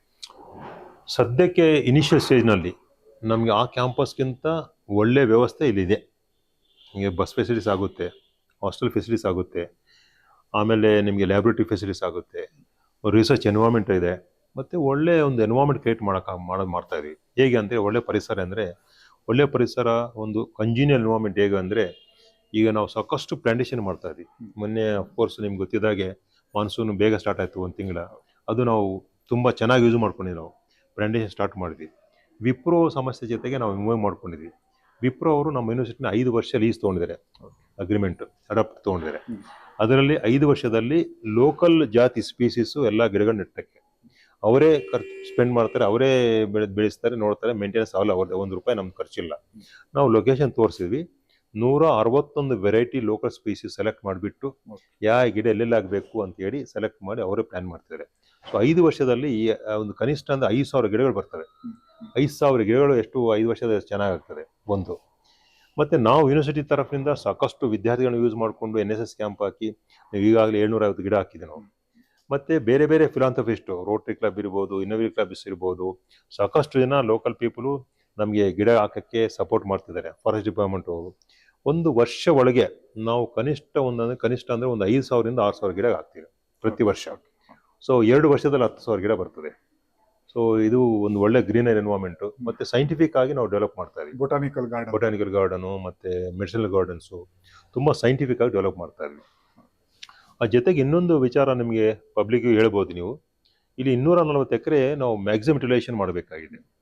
ಈಗಾಗಲೇ ಒಂದು ಫಿಲ್ಮ್ ಇನ್ಸ್ಟಿಟ್ಯೂಟ್ ನಮಗೆ ಅಪ್ರೂವಲ್ ಆಗಿದೆ. ಅಂದರೆ ಅಪ್ರೂವಲ್ ಅಂದರೆ MOU ಮಾಡ್ಕೊತಾ ಇದ್ವಿ. 30 ಎಕರೆ ಜಾಗದಲ್ಲಿ ಒಂದು ಲೊಕೇಶನ್ ತೋರಿಸಿ ಫೈಂಡ್ ಔಟ್ ಮಾಡಿದ್ವಿ. 30 ಎಕರೆ ಜಾಗದಲ್ಲಿ ಫಿಲ್ಮ್ ಇನ್ಸ್ಟಿಟ್ಯೂಟ್ ಮಾಡ್ತಾ ಇದ್ವಿ. ಏನು what is the significance of the film institute ಅಂತ ಹೇಳಿದ್ರೆ, ಇಲ್ಲಿವರೆಗೆ ತಮಗೆಲ್ಲ ಗೊತ್ತಿದ್ದಾಗೆ ಫಿಲ್ಮ್ ಅಕಾಡೆಮಿಕ್ಸ್ ಬಂದಿಲ್ಲ. ಅವರವರೇ ಕಲ್ತ್ಕೊತಾರೆ, ಅವರವರೇ ಫಿಲ್ಮ್ ಮಾಡ್ತಾರೆ. ಅಕಾಡೆಮಿಕ್ಸ್ ಇಲ್ಲ ಅಂತೇಳಿ ಸಾಕಷ್ಟು ಜನ ಫಿಲ್ಮ್ ಪ್ರೊಡ್ಯೂಸರ್ಸ್ ಎಲ್ಲ ಸೇರಿ ನಮಗೆ ಒಂದು ಇನ್ಸ್ಟಿಟ್ಯೂಟ್ ಮಾಡಬೇಕಂತೇಳಿ 10-15 ವರ್ಷದಿಂದ ಪ್ರಯತ್ನ ಮಾಡ್ತಾಯಿದ್ರು. ಮೈಸೂರಲ್ಲಿ ಮಾಡಬೇಕಂತೇಳಿ, ಮೈಸೂರು ಯೂನಿವರ್ಸಿಟಿನಲ್ಲಿ, ಆಮೇಲೆ ಬ್ಯಾಂಗ್ಳೂರು ಯೂನಿವರ್ಸಿಟಿಯಲ್ಲಿ ಯಾರೂ ಸಹಕಾರ ನೀಡಿಲ್ಲ. ಸೊ ನಮ್ಮ ಹತ್ರ ಬಂದಾಗ ನಾವು ಖಂಡಿತ ನಾವು ಕೊಡ್ತೀವಿ ಅಂತೇಳಿ ಜಾಗ ನೋಡಿ ಲೋಕಲ್ ಪೀಪಲ್ ಎಲ್ಲ, ಇಂಟರ್ನ್ಯಾಷನಲ್ ಪೀಪಲ್ ಎಲ್ಲ ಸೇರಿ ಮಾಡ್ತಿದ್ದಾರೆ. 1 ರೂಪಾಯಿ ನಮ್ಗೆ ಖರ್ಚಿಲ್ಲ. 30 acres ಜಾಗ ನಮ್ಮದೇ ಇರ್ತದೆ. ನಾವು ಇಬ್ಬರು ಇನ್ಸ್ಟಿಟ್ಯೂಟ್ ಜೊತೆಗೆ ನಾವು MOU ಮಾಡ್ಕೊಂಡು ಒಂದು ಕಂಪ್ಲೀಟ್ ಟ್ರೈನಿಂಗ್, ಡೈಲಾಗ್ಸ್ ರೈಟಿಂಗ್ ಇರ್ಬೋದು, ಸ್ಕ್ರಿಪ್ಟ್ ಇರ್ಬೋದು, ಮೇಕಪ್ ಇರ್ಬೋದು, ಫೋಟೋಗ್ರಫಿ ಇರ್ಬೋದು, ಎಲ್ಲ ಥರ ಟ್ರೈನಿಂಗ್ಸು. ಆಮೇಲೆ ಬೇರೆ ಬೇರೆ ಕೋರ್ಸ್ಗಳು, graduation course, post graduation course, certificate ಕೋರ್ಸಿಂದ ಫಿಲ್ಮ್ ಇನ್ಸ್ಟಿಟ್ಯೂಟಲ್ಲಿ ಮಾಡಿಬಿಟ್ಟು ನಾವು ಅವ್ರ ಜೊತೆ MOU ಮಾಡ್ಕೊಂಡಿದ್ದಾಗ ಇದು ಏರಿಯಾ ಕಂಪ್ಲೀಟ್ ಡಿಫ್ರೆಂಟ್ ಲುಕ್ಕೇ ಸಿಗುತ್ತೆ. ಬರೋರು ಹೋಗೋರು ಆ ಥರ ಟ್ರೈನಿಂಗ್ ಸಿಗೋದು ತುಂಬ ಒಂದು ಇಂಡಸ್ಟ್ರಿ ಆಗ್ತದೆ, ಫಿಲ್ಮ್ ಇಂಡಸ್ಟ್ರಿ ಆಗ್ತದೆ. ಅದ್ರ ಜೊತೆಗೆ ಇನ್ನೊಂದು ಸಂಸ್ಥೆ, ನಮ್ಮ ಡ್ರೋನ್ ಮೂಲಕ ನಾವು ಅಗ್ರಿಕಲ್ಚರ್ಸ್ಗೆ ಎಜುಕೇಟ್ ಮಾಡಬೇಕಂತ ಒಂದು ಸಂಸ್ಥೆ ಇದೆ. ಅದು central government project, sponsor project ಅದು. ಆ ಸಂಸ್ಥೆ ನಮಗೆ 3 ಎಕರೆ ಜಮೀನು ಕೊಟ್ಟರೆ ನಮ್ಮ ಮಕ್ಕಳಿಗೆ ಟ್ರೈನಿಂಗ್ ಕೊಡ್ತಾರೆ ಡ್ರೋನಲ್ಲಿ. ಕೊಟ್ಟು ಏನಪ್ಪ ಅಂದರೆ ಅಗ್ರಿಕಲ್ಚರಿಸ್ಟ್ಗೆ ಇವರು ಟ್ರೈನಿಂಗ್ ಕೊಡಬೇಕು. ಒಂದು ಡ್ರೋನ್ ಫ್ರೀ ಕೊಡ್ತಾರೆ ಅವರು, ಒಬ್ಬ ಹೆಣ್ಮಕ್ಳಿಗೆ ಅಥವಾ ಫಾರ್ಮರ್ಗೆ. ಈ ನಿಮ್ಮ ಫಾರ್ಮಿಂಗ್ನಲ್ಲಿ, ನಿಮ್ಮ ಲ್ಯಾಂಡಲ್ಲಿ ಏನೇನು ರೋಗ ಇದೆ, ಏನೇನು ಪೆಸ್ಟಿಸೈಡ್ ಸ್ಪ್ರೇ ಮಾಡಬೇಕು, ಆ ಡ್ರೋನಲ್ಲಿ ಇದಿರ್ತದೆ, ಸಾಫ್ಟ್ವೇರ್ ಪ್ರೋಗ್ರಾಮ್ ಇರ್ತದೆ. ಆ ಮೂಲಕ ಅದು ಡಿಟೆಕ್ಟ್ ಮಾಡಿ ನಿಮ್ಗೆ ಹೇಳ್ಬಿಡ್ತದೆ. ಮೊದಲು ಟ್ರೈನಿಂಗ್ ಕೊಟ್ಟು ಮಾಡ್ತಾರೆ. ಸೊ ಈ ಮಕ್ಕಳಿಗೆ ಏನಂತಂದ್ರೆ ಫ್ರೀ ಅವರ್ಸ್ನಲ್ಲಿ 1 hour 2 hours ನೀವು ವರ್ಕ್ ಮಾಡಿದ್ರೆ ಇಷ್ಟು ಅಮೌಂಟ್ ಕೊಡ್ತಾರೆ. ಈಗ ನಾನು like that 40,000 rupees per month earn ಮಾಡ್ಬೋದು. ಈ ಒಂದು ಪ್ಲಾನ್ ನಾವು ಮಾಡ್ತಾ ಇದ್ವಿ. ಸದ್ಯದಲ್ಲಿ ಅದನ್ನು ಆಗ್ತದೆ. So these are the different things happening in this university. ನಾನು ಇದು ಅಕಾಡೆಮಿಕ್ ವಿಚಾರದಲ್ಲಿ ಇದನ್ನ ತಗೋಬಹುದಾಗ ಇಲ್ಲ ಗೊತ್ತಿಲ್ಲ ಸರ್, ಆದ್ರೂ ಕೇಳ್ತೀನಿ. ಈಗ 240 ಎಕರೆ ಕ್ಯಾಂಪಸ್ ಇರುತ್ತೆ. ಇದ್ರ ಹೊರಗಡೆ ಈಗಾಗಲೇ ಜಾಗಕ್ಕೂ ಕೂಡ ಅಂದ್ರೆ ಜಮೀನುಗಳಿಗೆ ಬೆಲೆ ಕೂಡ ಬಂದಿರುತ್ತೆ. ಯಾವ ರೀತಿಯಾಗಿ ಬೆಳಿಬಹುದು ಸರ್ ಇನ್ನೊಂದು 10 ವರ್ಷದ ಅವಧಿಯಲ್ಲಿ ಅಂತ ಈ ಒಂದು ತುಮಕೂರಿನ ಜ್ಞಾನಸಿರಿ ಕ್ಯಾಂಪಸ್ ನ ಸುತ್ತಮುತ್ತ ಯಾವ ರೀತಿ ಬೆಳಿಬಹುದು ಅಂತ? ತುಂಬಾ ಒಳ್ಳೆ ಕ್ವಶನ್ ಕೇಳಿದ್ರಿ ಹರ್ಷ. ಯಾವ ರೀತಿ ಬೆಳೆಸ್ಬೇಕಂತ ಹೇಳಿದ್ರೆ ನಮ್ಮ ಡ್ರೀಮ್ಸ್ ಏನಪ್ಪ ಅಂದರೆ ಇದು ತುಮಕೂರು ಡಿಸ್ಟಿಕ್ಕಿಗೆ ಒಂದು ಕೊಡುಗೆ ಆಗಬೇಕು ಯೂನಿವರ್ಸಿಟಿ. ಎಲ್ಲ ಜನರಿಗೆ, ನಾಟ್ ಓನ್ಲಿ ವಿದ್ಯಾರ್ಥಿಗಳಿಗೆ, ಎಲ್ಲ ಸಾರ್ವಜನಿಕರಿರ್ಬೋದು, ಮತ್ತು ರೈತರಿಗಿರ್ಬೋದು, ಇಂಡಸ್ಟ್ರಿಯಲಿಸ್ಟ್ಗಿರ್ಬೋದು, this one of the knowledge hub ಆಗಬೇಕಂತ ಪ್ರಯತ್ನ ಮಾಡ್ತಾ ಇದ್ದೀವಿ. 240 ಎಕರೆ ಸಾಕಾಗೋದಿಲ್ಲ, ಬೇರೆ ಮುಂದೆ ಫ್ಯೂಚರ್ ಪ್ಲಾನ್ ಮಾಡಿದ್ರೆ ನಾವೇ ಹಣಕಾಸು ಇದನ್ನ ಜನರೇಟ್ ಮಾಡ್ಬೋದು, ನಾವೇ ಸೊಸೈಟಿಗೆ ನಾಲೆಜ್ ಕೊಡ್ಬೋದು. ಆ ರೀತಿ ನಾವು ಪ್ರಯತ್ನ ಮಾಡ್ತಾ ಇದ್ವಿ. ಈಗ ಫಾರ್ ಎಕ್ಸಾಂಪಲ್ ಇಂಡಸ್ಟ್ರೀಸ್ ತುಮಕೂರು ನೋಡಿರ್ಬೋದು. Vasanta Narasapura is one of the Asia's biggest industrial area ಇದೆ. ಪೀಣ್ಯ ಇದೆ ಇಂಡಸ್ಟ್ರಿಯಲ್ ಏರಿಯಾ. ಅವರಿಗೆ ಏನನ್ನ ಪ್ರಾಬ್ಲಮ್ ಬಂದಾಗ ಎಲ್ಲಿ ಹೋಗ್ಬೇಕು ಗೊತ್ತಾಗ್ತಾ ಇಲ್ಲ. ಸೊ ನಾವು ನಮ್ಮ ಯಂಗ್ ಮೈಂಡ್ಸ್ ಅಲ್ಲಿ ಎಷ್ಟೋ ಸೊಲ್ಯೂಷನ್ ಸಿಗುತ್ತೆ ಪ್ರಾಬ್ಲಮ್ಸ್ಗೆ. Innovation incubation entrepreneurship centre open ಮಾಡಿದ್ವಿ ಕೇವಲ 8 ತಿಂಗಳ ಹಿಂದೆ. It is not spend by the any money from university. ಎಲ್ಲ ಇಂಡಸ್ಟ್ರೀಸ್ ಜೊತೆಗೆ ಮಾಡಿಕೊಂಡು ಒಂದು ಬ್ಯಾಚ್ ಇಂಡಸ್ಟ್ರಿಯಲ್ಲಿ ಸೇರಿಸ್ಬಿಟ್ಟು ಅದಕ್ಕೇನು ಖರ್ಚಾಗ್ತದೆ ಇಂಡಸ್ಟ್ರಿಯಲಿಸೇ ಖರ್ಚು ಮಾಡ್ತಾರೆ. ಅದ್ರ ಉದ್ದೇಶ ಏನಪ್ಪ ಅಂದರೆ ಎಲ್ಲ ಯಂಗ್ ಮೈಂಡ್ಸ್ಗೆ ಹೊಸ ಐಡಿಯಾಸ್ ಬರ್ತವೆ ಅಲ್ವಾ. ಸುಮ್ಮನೆ ಜಾಬ್ ಹೋಗೋದಲ್ಲ ಇಂಪಾರ್ಟೆಂಟು, ಡಿಫ್ರೆಂಟ್ ಐಡಿಯಾಸ್ ಬರ್ತವೆ. ಐಡಿಯಾಸ್ನಿ ಕಮರ್ಷಿಯಲೈಸ್ ಮಾಡಬೇಕು. ಹೇಗೆ ಕಮರ್ಷಿಯಲೈಸ್ ಮಾಡಬೇಕು, ಎಂಕ್ಯಾಶ್ ಹೇಗೆ ಮಾಡಬೇಕು, ಅದೊಂದು ಪ್ಲಾಟ್ಫಾರ್ಮ್ ಕ್ರಿಯೇಟ್ ಮಾಡಿದ್ವಿ. ನಾಟ್ ಓನ್ಲಿ ಫಾರ್ ಸ್ಟೂಡೆಂಟ್ಸ್, ಎಲ್ಲ ಸಾರ್ವಜನಿಕರು, ಎಲ್ಲ ಹೌಸ್ ವೈಫ್ಸ್ ಬರ್ಬೋದು. ನನಗೆ ಒಂದು ಐಡಿಯಾ ಬಂದಿದೆ, ನನಗೊಂದು ಹೆಂಗೆ ಮಾಡಬೇಕು. ಫಾರ್ ಎಕ್ಸಾಂಪಲ್ ಟ್ಯಾಲೆಂಟ್ಸ್ ಎಲ್ಲರಿಗೂ ಬರುತ್ತೆ. ಈಗ ಫಾರ್ ಎಕ್ಸಾಂಪಲ್ ಹೆಣ್ಮಗಳು ಇರ್ತಾರೆ, ಅವರು ಸ್ಪೆಷಲ್ ಡಿಶ್ ಮಾಡಿರ್ತಾರೆ. ಆ ಡಿಶ್ ಬೇರೆಯವ್ರು ಸಿಗೋದಿಲ್ಲ. ಈ ಡಿಶ್ ನಾನು ಮಾಡಿದ್ದೀನಿ, ಆ ಡಿಶ್ ಕಮರ್ಷಿಯಲ್ ಮಾಡ್ಬೋದು. ಒಂದು ಉಪ್ಪಿನಕಾಯಿ ಇರ್ತಾರೆ, ಪಿಕಿಲ್ ಇಡ್ತಾರೆ, ಆ ಪಿಕಿಲ್ ನಾನು ಮಾತ್ರ ಮಾಡೋಕ್ಕಾಗ್ತದೆ, ಬೇರೆಯವ್ರು ಮಾಡೋಕ್ಕಾಗಲ್ಲ. ಸೊ ಈ ರೀತಿ ಹಪ್ಪಳ ಮಾಡ್ತಾರೆ. ಫಾರ್ ಎಕ್ಸಾಂಪಲ್ ನಮ್ಮ ಹಲಸಿನ ಹಪ್ಪಳ ಇದೆ, ನಮಗೆ ಇದು ಏನು ಎಂತ ಹಲಸಿದೆ ಇಲ್ಲಿ ಎಂತ ಸಿದ್ಧಾಲ್ಸು ದೊಡ್ಡ ಫೇಮಸ್ ಇದೆ. ಸೊ ಈ ರೀತಿ ಡಿಫ್ರೆಂಟ್ ಐಡಿಯಾಸ್ಗೆ ಒಂದು ಪ್ಲಾಟ್ಫಾರ್ಮ್ ಕ್ರಿಯೇಟ್ ಮಾಡಿದ್ವಿ. ಅಂದ್ರೆ ಗೃಹ ಬಳಕೆ ಉತ್ಪನ್ನಗಳಿರ್ಬೋದು, ಅಂದ್ರೆ ಈ ತರದ ಗ್ರಾಮೋದ್ಯೋಗ ಇರ್ಬೋದು, ಮತ್ತೆ ಇಂಡಸ್ಟ್ರೀಸ್ ದೊಡ್ಡ ಇಂಡಸ್ಟ್ರೀಸ್ಗೆ ಏನೇ ಪ್ರಾಬ್ಲಮ್ ಆದರೆ ಆ ಪ್ರಾಬ್ಲಮ್ಗೆ ಸೊಲ್ಯೂಷನ್ ನಾವು ಇಲ್ಲಿ ಕಂಡುಹಿಡಿಯೋಕ್ಕೆ ನಮ್ಮ ಪ್ಲಾಟ್ಫಾರ್ಮ್ ಕ್ರಿಯೇಟ್ ಮಾಡ್ತೀವಿ. Is a unique. ಇವತ್ತು ಅದ್ರ ಬಗ್ಗೆ ನಾನು ಹೇಳ್ಬೇಕಂದ್ರೆ ಶಾರ್ಟ್ ಪೀರಿಯಡಲ್ಲಿ 8 ತಿಂಗಳಾಯ್ತು ನಾವು ಸ್ಟಾರ್ಟ್ ಮಾಡಿ, ಮಕ್ಕಳಿಗೆ ಸಾಕಷ್ಟು ಟ್ರೈನಿಂಗ್ ಕೊಡ್ತಾ ಇದ್ವಿ. ನಮ್ಮ 10 ಸ್ಟಾರ್ಟ್ಅಪ್ ಸೆಲೆಕ್ಟ್ ಆಯ್ತು ನಮ್ಮ ಮಕ್ಕಳಲ್ಲಿ, 10 ಸ್ಟಾರ್ಟ್ಅಪ್ಸ್ ವಿತಿನ್ ನೋ ಟೈಮಲ್ಲಿ. ಆ ಜೊತೆಗೆ ರೀಸೆಂಟ್ ಆಗಿ ನಾವು SK ಯೂನಿವರ್ಸಿಟಿ ಅನಂತಪುರಲ್ಲಿ ಇದೇ ರೀತಿ ಸೆಂಟರ್ ಇದೆ. ಇಂಡಿಯಾದಲ್ಲಿ 2 ಸೆಂಟರ್ ಇದೆ, ಹೋಟೆಲ್ ಇನ್ಕ್ಯುಬೇಷನ್ ಸೆಂಟರ್. ನೀತಿ ಆಯೋಗದಿಂದ ಸ್ಟಾರ್ಟ್ ಆಗಿದ್ದ ಸೆಂಟರ್ಸ್ 2. ಒಂದು ಮೇಘಾಲಯನಲ್ಲಿದೆ, ಒಂದು SK ಯೂನಿವರ್ಸಿಟಿ ಅನಂತಪುರಲ್ಲಿದೆ, sponsored by the central government. ಅದು ಅಲ್ಲಿ ನಮ್ಮ ಮಕ್ಕಳಿಗೆ ಒಂದು 5 ಬ್ಯಾಚ್ ಕಳಿಸಿದ್ವಿ. 5 ಬ್ಯಾಚ್ ಅಂದ್ರೆ ಒಂದು ಬ್ಯಾಚ್ 4 ಜನ. ಆ ಒಂದು ಈ ಏನು ಹ್ಯಾಕಥಾನ್ ಟೈಪ್ನಲ್ಲಿ ಏನು ಐಡಿಯಾಸ್ ಬರ್ತವೆ, ಆ ಐಡಿಯಾಸ್ ಹೆಂಗೆ ಕಮರ್ಷಿಯಲೈಸ್ ಮಾಡಬೇಕಂದ್ರೆ ಒಂದು ಸೀರಿಯಸ್ ಸೆಷನ್ ಇರ್ತದೆ. ಟೋಟಲ್ ಕಂಟ್ರಿನಿಂದ 27 ಬ್ಯಾಚಸ್ ಬಂದಿತ್ತು. 27 ಬ್ಯಾಚ್ನಲ್ಲಿ ನಮ್ಮ ಹುಡುಗರಿಗೆ ಫಸ್ಟ್ ಸೆಕೆಂಡ್ ಪ್ರೈಸ್ ಬಂತು. ನಾನು ತುಮಕೂರು ಸಿಟಿಗೆ ನಾನು ಅವತ್ತು ಹೋಗಿದ್ದೆ ಅಲ್ಲಿ ಇನ್ಕ್ಯುಬೇಷನ್ ಸೆಂಟರ್ಗೆ. ಅವ್ರು ಹೇಳ್ತಾ ಇದ್ರು 27 ಬ್ಯಾಚ್ನಲ್ಲಿ ತುಮಕೂರು ಯೂನಿವರ್ಸಿಟಿ ಸ್ಟೂಡೆಂಟ್ಸೇ ಬೆಸ್ಟ್ ಅಂತ ಹೇಳ್ತಾರೆ. ಸೊ ನಮ್ಮ ತುಮಕೂರು ಯೂನಿವರ್ಸಿಟಿ, ತುಮಕೂರು ಡಿಸ್ಟಿಕ್ ಮಕ್ಕಳಿಗೆ ಸಾಕಷ್ಟು ಟ್ಯಾಲೆಂಟ್ ಇದೆ. But only thing is platform ಸಿಗಬೇಕು. ಆ ಮಕ್ಕಳಿಗೆ ಈ ಥರ ಪ್ಲಾಟ್ಫಾರ್ಮ್ ಸಿಕ್ಕಿದ್ರೆ ಅವ್ರ ಭವಿಷ್ಯತೆ ಚೇಂಜ್ ಆಗ್ತದೆ. ಅದೇ ಜೊತೆಗೆ ಇನ್ನೊಂದು ನಿಮ್ಗೆ ಹೇಳ್ತಾ ಇದೀನಿ, ರೀಸೆಂಟ್ಲಿ ನೋಡಿರ್ಬೋದು, ನಮ್ಮ ಯೂನಿವರ್ಸಿಟಿ ಮಕ್ಕಳು 5 ಜನ ಲಂಡನ್ ಇದ್ದಾರೆ. ಈಗ ನೀವು ಪೇಪರ್ ಎಲ್ಲ ನೋಡಿದ್ರಿ, ನೀವು ಹಾಕಿದ್ರಿ, ನ್ಯೂಸ್ ಅಲ್ಲಿ ಮಾಡಿದ್ರಿ, ಸುದ್ದಿ ಮಾಡಿದ್ರಿ. ಆ ಮಕ್ಕಳು ನೋಡಿ, 5 ಜನ ಮಕ್ಕಳು ಸ್ಕೌಟ್ಸ್ ನಲ್ಲಿ ಕೆಲಸ ಮಾಡಿದ್ದಾರೆ. ಅವ್ರಿಗೆ ನಾವು ಸೆಲೆಕ್ಟ್ ಮಾಡಿದ ರೀತಿ ಹೇಗಿದೆ ಅಂತ ಹೇಳಿದ್ರೆ, ಅವ್ರು ಕಂಪ್ಲೀಟ್ ರೂರಲ್ ಬ್ಯಾಕ್ಗ್ರೌಂಡ್ ಇರಬೇಕು. ಆ ಮಕ್ಕಳು PUC ನಲ್ಲಿ 90% ಅಬವ್ ಇರಬೇಕು. ಆ ಮಕ್ಕಳು ಬೇರೆ ಬೇರೆ ಡೌನ್ ಟೌನ್ ಕಮ್ಯುನಿಟಿ ಇರಬೇಕು, SC ST OBC ಮೈನಾರಿಟಿ, ಮತ್ತೆ 2 ಹೆಣ್ಮಕ್ಳು. ಈ ರೀತಿ ಸೆಲೆಕ್ಟ್ ಮಾಡಿ 5 ಜನ ಮಕ್ಕಳು ಸೆಲೆಕ್ಟ್ ಮಾಡಿದ್ವಿ. 5 ಜನ ಸೆಲೆಕ್ಟ್ ಮಾಡಿ ನಾವು ಇವತ್ತು ಇಂಟ್ರಾಕ್ಷನ್ ಮಾಡಿದಾಗ ಆ ಮಕ್ಕಳು ಇಲ್ಲಿವರೆಗೆ ತುಮಕೂರು ಡಿಸ್ಟಿಕ್ ಬಿಟ್ಟು ಎಲ್ಲಿ ನೋಡಿಲ್ಲ. ಮ್ಯಾಕ್ಸಿಮಮ್ ಬ್ಯಾಂಗ್ಳೂರ್ ಡಿಸ್ಟಿಕ್ ನೋಡಿದ್ದಾರೆ. Directly they went London. ಇಂಥ ಮಕ್ಕಳು ಲಂಡನ್ ಹೋದ್ರೆ ನಮ್ಗೆ ಎಷ್ಟು ಖುಷಿ ಆಗ್ತದೆ. ಸೊ ಆ ಮಕ್ಕಳಿಗೆ ಕಂಪ್ಲೀಟ್ ಲೈಫೇ ಚೇಂಜ್ ಆಗ್ತದೆ, ಲೈಫ್ ಸ್ಟೈಲ್ ಚೇಂಜ್ ಆಗ್ತದೆ. ₹1 ಖರ್ಚಿಲ್ಲ. ಇವತ್ತು ಲಂಡನ್ ಇದ್ದಾರೆ, 5th ಡೇ ಇವತ್ತು. ತುಂಬಾ ಚೆನ್ನಾಗಿ ಇಂಟ್ರಾಕ್ಷನ್ ಮಾಡ್ತಾರೆ. Daily I am getting the information. One of the my colleague also there accompanied. ಅಲ್ಲಿ 30 ಜನ ಹೋಗಿದ್ದಾರೆ 6 ಯೂನಿವರ್ಸಿಟಿಯಿಂದ. ಅಲ್ಲಿನೂ ಫೀಡ್ಬ್ಯಾಕ್ ಬರ್ತಾ ಇದೆ, ನಮ್ಮ ಯೂನಿವರ್ಸಿಟಿ ಮಕ್ಕಳು ಚೆನ್ನಾಗಿ ಮಾಡ್ತಾರೆ. ಈಗ ಇನ್ನೊಂದೇನು ಸರ್ ಅಂದ್ರೆ, ಈಗ ತುಮಕೂರು ಸಿಟಿಯಲ್ಲಿ ಇದ್ದಂತ ಏನು ಹಳೆ ಕ್ಯಾಂಪಸ್ ಏನಿತ್ತು, ಅಲ್ಲಿ ಒಂದು ಹೊಸ ಯೋಜನೆನ ಸ್ಟಾರ್ಟ್ ಮಾಡಿದ್ರಿ. ಒಂದು ಎಲ್ಲರ ಮೆಚ್ಚುಗೆಗೆ ಕೂಡ ಪಾತ್ರ ಆಗಿತ್ತು, ಅನ್ನಪೂರ್ಣ ಅಂತ ಹೇಳಿ ಮಾಡಿ ಮಧ್ಯಾಹ್ನ ಮಕ್ಕಳಿಗೆ ಕೇವಲ ₹5 ಲಂಚ್ ಕೊಡುವಂತ ಯೋಜನೆ. ಆ ಯೋಜನೆಯನ್ನ ಈ ಹೊಸ ಕ್ಯಾಂಪಸ್ಗೂ ಕೂಡ ಶಿಫ್ಟ್ ಮಾಡ್ತೀರಾ ಅಂತ, ಅಂದ್ರೆ ಎಕ್ಸ್ಟೆಂಡ್ ಮಾಡುವಂತ ಕೆಲಸ ಆಗುತ್ತಾ ಅಂತ? ಖಂಡಿತ ಸಂತೋಷ. ಇದು ನಮಗೇನು ವಿಚಾರ ಇದೆ. ಯಾಕಂದರೆ ಈ ಮಕ್ಕಳಿಗೆ ಆ ವಸತಿ ಸಿಕ್ಕಿಲ್ಲ ಅಂದರೆ ಡಿಪ್ರೈವ್ಡ್ ಆಗ್ತಾರೆ. ಈಗಾಗಲೇ ನಾವು ಅನ್ನಪೂರ್ಣೇಶ್ವರಿಗೆ ರಿಕ್ವೆಸ್ಟ್ ಮಾಡ್ಕೊಂಡಿದ್ವಿ. ಇದು ಕಂಪ್ಲೀಟ್ ಸೆಟ್ಲ್ ಆದಮೇಲೆ ಇಲ್ಲಿ ಹಾಸ್ಟೆಲು ಮಕ್ಕಳು ಎಷ್ಟು ಜನ ಇರ್ತಾರೆ, ಡೈಲಿಯಿಂದ ಬರೋರು ಎಷ್ಟು ಜನ ಇರ್ತಾರೆ ನೋಡಿಕೊಂಡು ಆ ವ್ಯವಸ್ಥೆ ಇಲ್ಲಿನೂ ಶಿಫ್ಟ್ ಮಾಡ್ತೀವಿ, ಎಲ್ಲ ಮಕ್ಕಳಿಗೆ ಕೊಡ್ತೀವಿ. ಒಂದು ಇನ್ನೊಂದು ಏನಂತಂದರೆ, ಆರಂಭದಲ್ಲಿ 1500 ಮಕ್ಕಳು ಕೊಡಬೇಕಂತ ನಾವು ಪ್ಲ್ಯಾನ್ ಮಾಡ್ಕೊಂಡಿದ್ವಿ ಅಲ್ಲಿ ಕ್ಯಾಂಪಸ್ನಲ್ಲಿ. ಈಗ ಬೇರೆ ಬೇರೆ ಕಾರಣಗಳಿಂದ ಬೇರೆ ಬೇರೆ ಅಕಾಡೆಮಿಕ್ ಇಯರ್ ಶಿಫ್ಟಿಂದ 1200 1300 ಮಾತ್ರ ಮಾಡ್ತಾರೆ ಆವ್ರೇಜ್ ಆಗಿ ವರ್ಷಕ್ಕೆ. ಆ ದಾನಿಗಳು ಏನಂತಾರೆ, ನೀವು ಇನ್ನೂ ಇನ್ಕ್ರೀಸ್ ಮಾಡ್ಬೋದು, ನಾವು ಕೊಡ್ತೀವಿ ಅಂತ. ತೃಪ್ತಿ ಇಲ್ಲ ಅವ್ರು ಕೊಡೋಕ್ಕೆ, ಎಷ್ಟು ಬೇಗ ಕೊಡ್ತೀವಿ, ಜಾಸ್ತಿ ಕೊಡಿ ಅಂತೇಳಿ. ಸೊ ಇಲ್ಲಿ ಕ್ಯಾಂಪಸ್ನಲ್ಲಿ ಶಿಫ್ಟ್ ಆದಾಗ 1500 1600 ಮೆಂಬರ್ಸ್ ಕೊಡೋಕ್ಕೆ ಸಾಧ್ಯ ಉಂಟು. ಅದೊಂದು. ಆ ಜೊತೆಗೆ ಸೈಮಲ್ಟೇನಿಯಸ್ಲಿ ನಮ್ಗೆ 2 ಕ್ಯಾಂಪಸ್ ಇದೆ. ಒಂದು ತಿಪ್ಟೂರಲ್ಲಿ ಒಂದು ಕ್ಯಾಂಪಸ್ ಬರ್ತಾ ಇದೆ, ಶಿರಾದಲ್ಲಿ ಒಂದು ಕ್ಯಾಂಪಸ್ ಆಲ್ರೆಡಿ ಇದೆ. ಶಿರಾದಲ್ಲಿ ನಿಲ್ಲಿಸಿದ್ದು ನಾನು ಬಂದಮೇಲೆ 2 ಡಿಪಾರ್ಟ್ಮೆಂಟ್ಸ್ ಇತ್ತು ಅಲ್ಲಿ. ಬಸ್ ವ್ಯವಸ್ಥೆ ಸರಿ ಇರಲಿಲ್ಲ, ಹಂಗಾಗಿ ಮಕ್ಕಳು ಹೋಗ್ತಿರಲಿಲ್ಲ. ಈ ವರ್ಷ ಅಕಾಡೆಮಿಕ್ ಸ್ಟಾರ್ಟ್ ಮಾಡಿದ್ವಿ. ಈಗ ಒಂದು MSc ಮ್ಯಾಥಮೆಟಿಕ್ಸು, ಇನ್ನೊಂದು MBA ಅಡ್ಮಿಷನ್ ಆಗ್ತಾ ಇದೆ. ಅಲ್ಲಿ 4 ಕ್ಲಾಸ್ ರೂಮ್ಸ್ ಇದ್ದಾವೆ, ಒಂದು ಬಿಲ್ಡಿಂಗ್ ಇದೆ. ಅಲ್ಲಿ ಬಸ್ ಫೆಸಿಲಿಟೀಸ್ ಮಾಡಿದ್ದಾರೆ. ನಾನು ಶಾಸಕರಾಗಿದ್ದ ಜಯಚಂದ್ರ ಸರ್ ರಿಕ್ವೆಸ್ಟ್ ಮಾಡ್ಕೊಂಡಿದ್ದಾಗ ಬಸ್ ಸ್ಟಾರ್ಟ್ ಆಗಿದ್ದರಿಂದ ಅಲ್ಲಿ 2 ಡಿಪಾರ್ಟ್ಮೆಂಟ್ ಸ್ಟಾರ್ಟ್ ಮಾಡಿದ್ವಿ. ತಿಪ್ಟೂರಲ್ಲಿ ನಮ್ಮದೇ ರಂಗಾಪುರ ಹೋಗುವಾಗೆ ಒಂದು 15 ಎಕರೆ ಜಮೀನಲ್ಲಿ ನಮ್ಮ PG ಸೆಂಟರ್ ಸ್ಟಾರ್ಟ್ ಆಗಿದೆ. ಬಿಲ್ಡಿಂಗ್ ಕಂಪ್ಲೀಟ್ ಆಗ್ತಾ ಇದೆ. ಈಗ ಡಿಸೆಂಬರ್ ಕಂಪ್ಲೀಟ್ ಆಗ್ತದೆ. ಅಲ್ಲಿನೂ ಈಗ ನಮ್ಮಲ್ಲಿ MCA ಮತ್ತು MCom IS ನಡೀತಾ ಇದೆ, ಗೌರ್ಮೆಂಟ್ ಕಾಲೇಜ್ ನಡೀತಾ ಇದೆ. ಆ ಗೌರ್ಮೆಂಟ್ ಕಾಲೇಜ್ ಬಿಲ್ಡಿಂಗ್ಸ್ ಎಲ್ಲ ಸ್ಟೂಡೆಂಟ್ಸ್ನ ಅಲ್ಲಿ ಶಿಫ್ಟ್ ಮಾಡ್ತೀವಿ, ನಮ್ಮದೇ ಒಂದು ಕ್ಯಾಂಪಸ್. ಅಲ್ಲಿನೂ ನಾವು ಈ ಅನ್ನಪೂರ್ಣೇಶ್ವರಿ ಊಟ ಸ್ಟಾರ್ಟ್ ಮಾಡೋಕ್ಕೆ ಪ್ರಯತ್ನ ಮಾಡ್ತಾ ಇದ್ವಿ. ಲೋಕಲ್ ಪೀಪಲ್ ಕಾಂಟ್ಯಾಕ್ಟ್ ಮಾಡಿದ್ದೀನಿ. 500 ಜನ ಮಕ್ಕಳಿಗೆ ಫ್ರೀ ಊಟ ಕೊಡಿಸ್ತೀನಿ ಅಂತೇಳಿ ಭಾಳ ಜನ ಬಂದಿದ್ದಾರೆ. ಅಲ್ಲೂ ಸ್ಟಾರ್ಟ್ ಮಾಡ್ತೀವಿ. ಈಗ ಈ ಕ್ಯಾಂಪಸ್ ಬಗ್ಗೆ ಮಾತಾಡೋದಾದ್ರೆ ಸರ್, ಈ ಕ್ಯಾಂಪಸ್ ಅಲ್ಲಿ ಸದ್ಯ 10 ವಿಭಾಗಗಳಿಂದ ಎಷ್ಟು ಮಕ್ಕಳು ಓದ್ತಾ ಇದ್ದಾರೆ ಸರ್? ಈಗ 10 ವಿಭಾಗಗಳಲ್ಲಿ ಟೋಟಲ್ ಸೇರಿದ್ರೆ 1200 ಜನ ಮಕ್ಕಳಾಗ್ತಾರೆ. ಆ ಜೊತೆಗೆ ಸ್ಟಾಫು ಮತ್ತು ಆಮೇಲೆ PhD ಸ್ಕಾಲರ್ಸು ಎಲ್ಲ ಸೇರಿದ್ರೆ 1500 ಮೆಂಬರ್ಸ್ ಆಗ್ತಾರೆ. ಈಗ 1500 ಜನ ಮಕ್ಕಳಾಗ್ತಾರೆ. ಈಗ ಸ್ಟಾಫ್ಗೂ ಕೂಡ ವಸತಿ ವ್ಯವಸ್ಥೆ ಬೇಕಾಗುತ್ತೆ.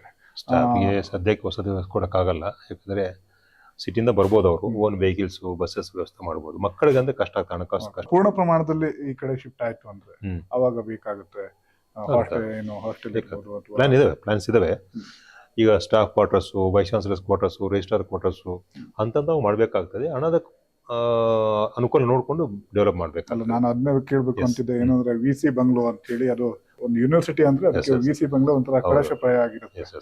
ನಾವು ಕೂಡ ಓದಂತ ಸಂದರ್ಭ ಅದನ್ನ ಯಾವಾಗ ಇಲ್ಲಿ ಅಂದ್ರೆ ನಮಗೆ ಯಾಕೆ VC ಬಂಗ್ಲಾ ನಾವು ತಗೊಳ್ತಾ ಇಲ್ಲ ಅಂದ್ರೆ, ನಮ್ಗೆ VC ಬಂಗ್ಲಾ ಪ್ರಯಾರಿಟಿ ಅಲ್ಲ. ನಮಗೆ ಫಸ್ಟ್ ಪ್ರಯಾರಿಟಿ ನನ್ನ ಉದ್ದೇಶ ಪ್ರಕಾರ ಮಕ್ಕಳಿಗೆ ಏನೇನು ಬೇಕು ಸವಲತ್ತು ಆದ್ಮೇಲೆ ನಾವು ಎಲ್ಲನ ಕಟ್ಕೋಬಹುದು. ನಮ್ದು ಪ್ರಯಾರಿಟಿ ಅಲ್ಲ. ನಮ್ಗೆ ಹಣಕಾಸು ಕೊರತೆ ಇದೆ, ನಾವು VC ಬಂಗ್ಲಾ ಕಟ್ಕೊಂಡು ಕೂತ್ಕೊಂಡ್ರೆ ನಮ್ಗೆ ಸಂತೋಷ ಸಿಗೋದಿಲ್ಲ.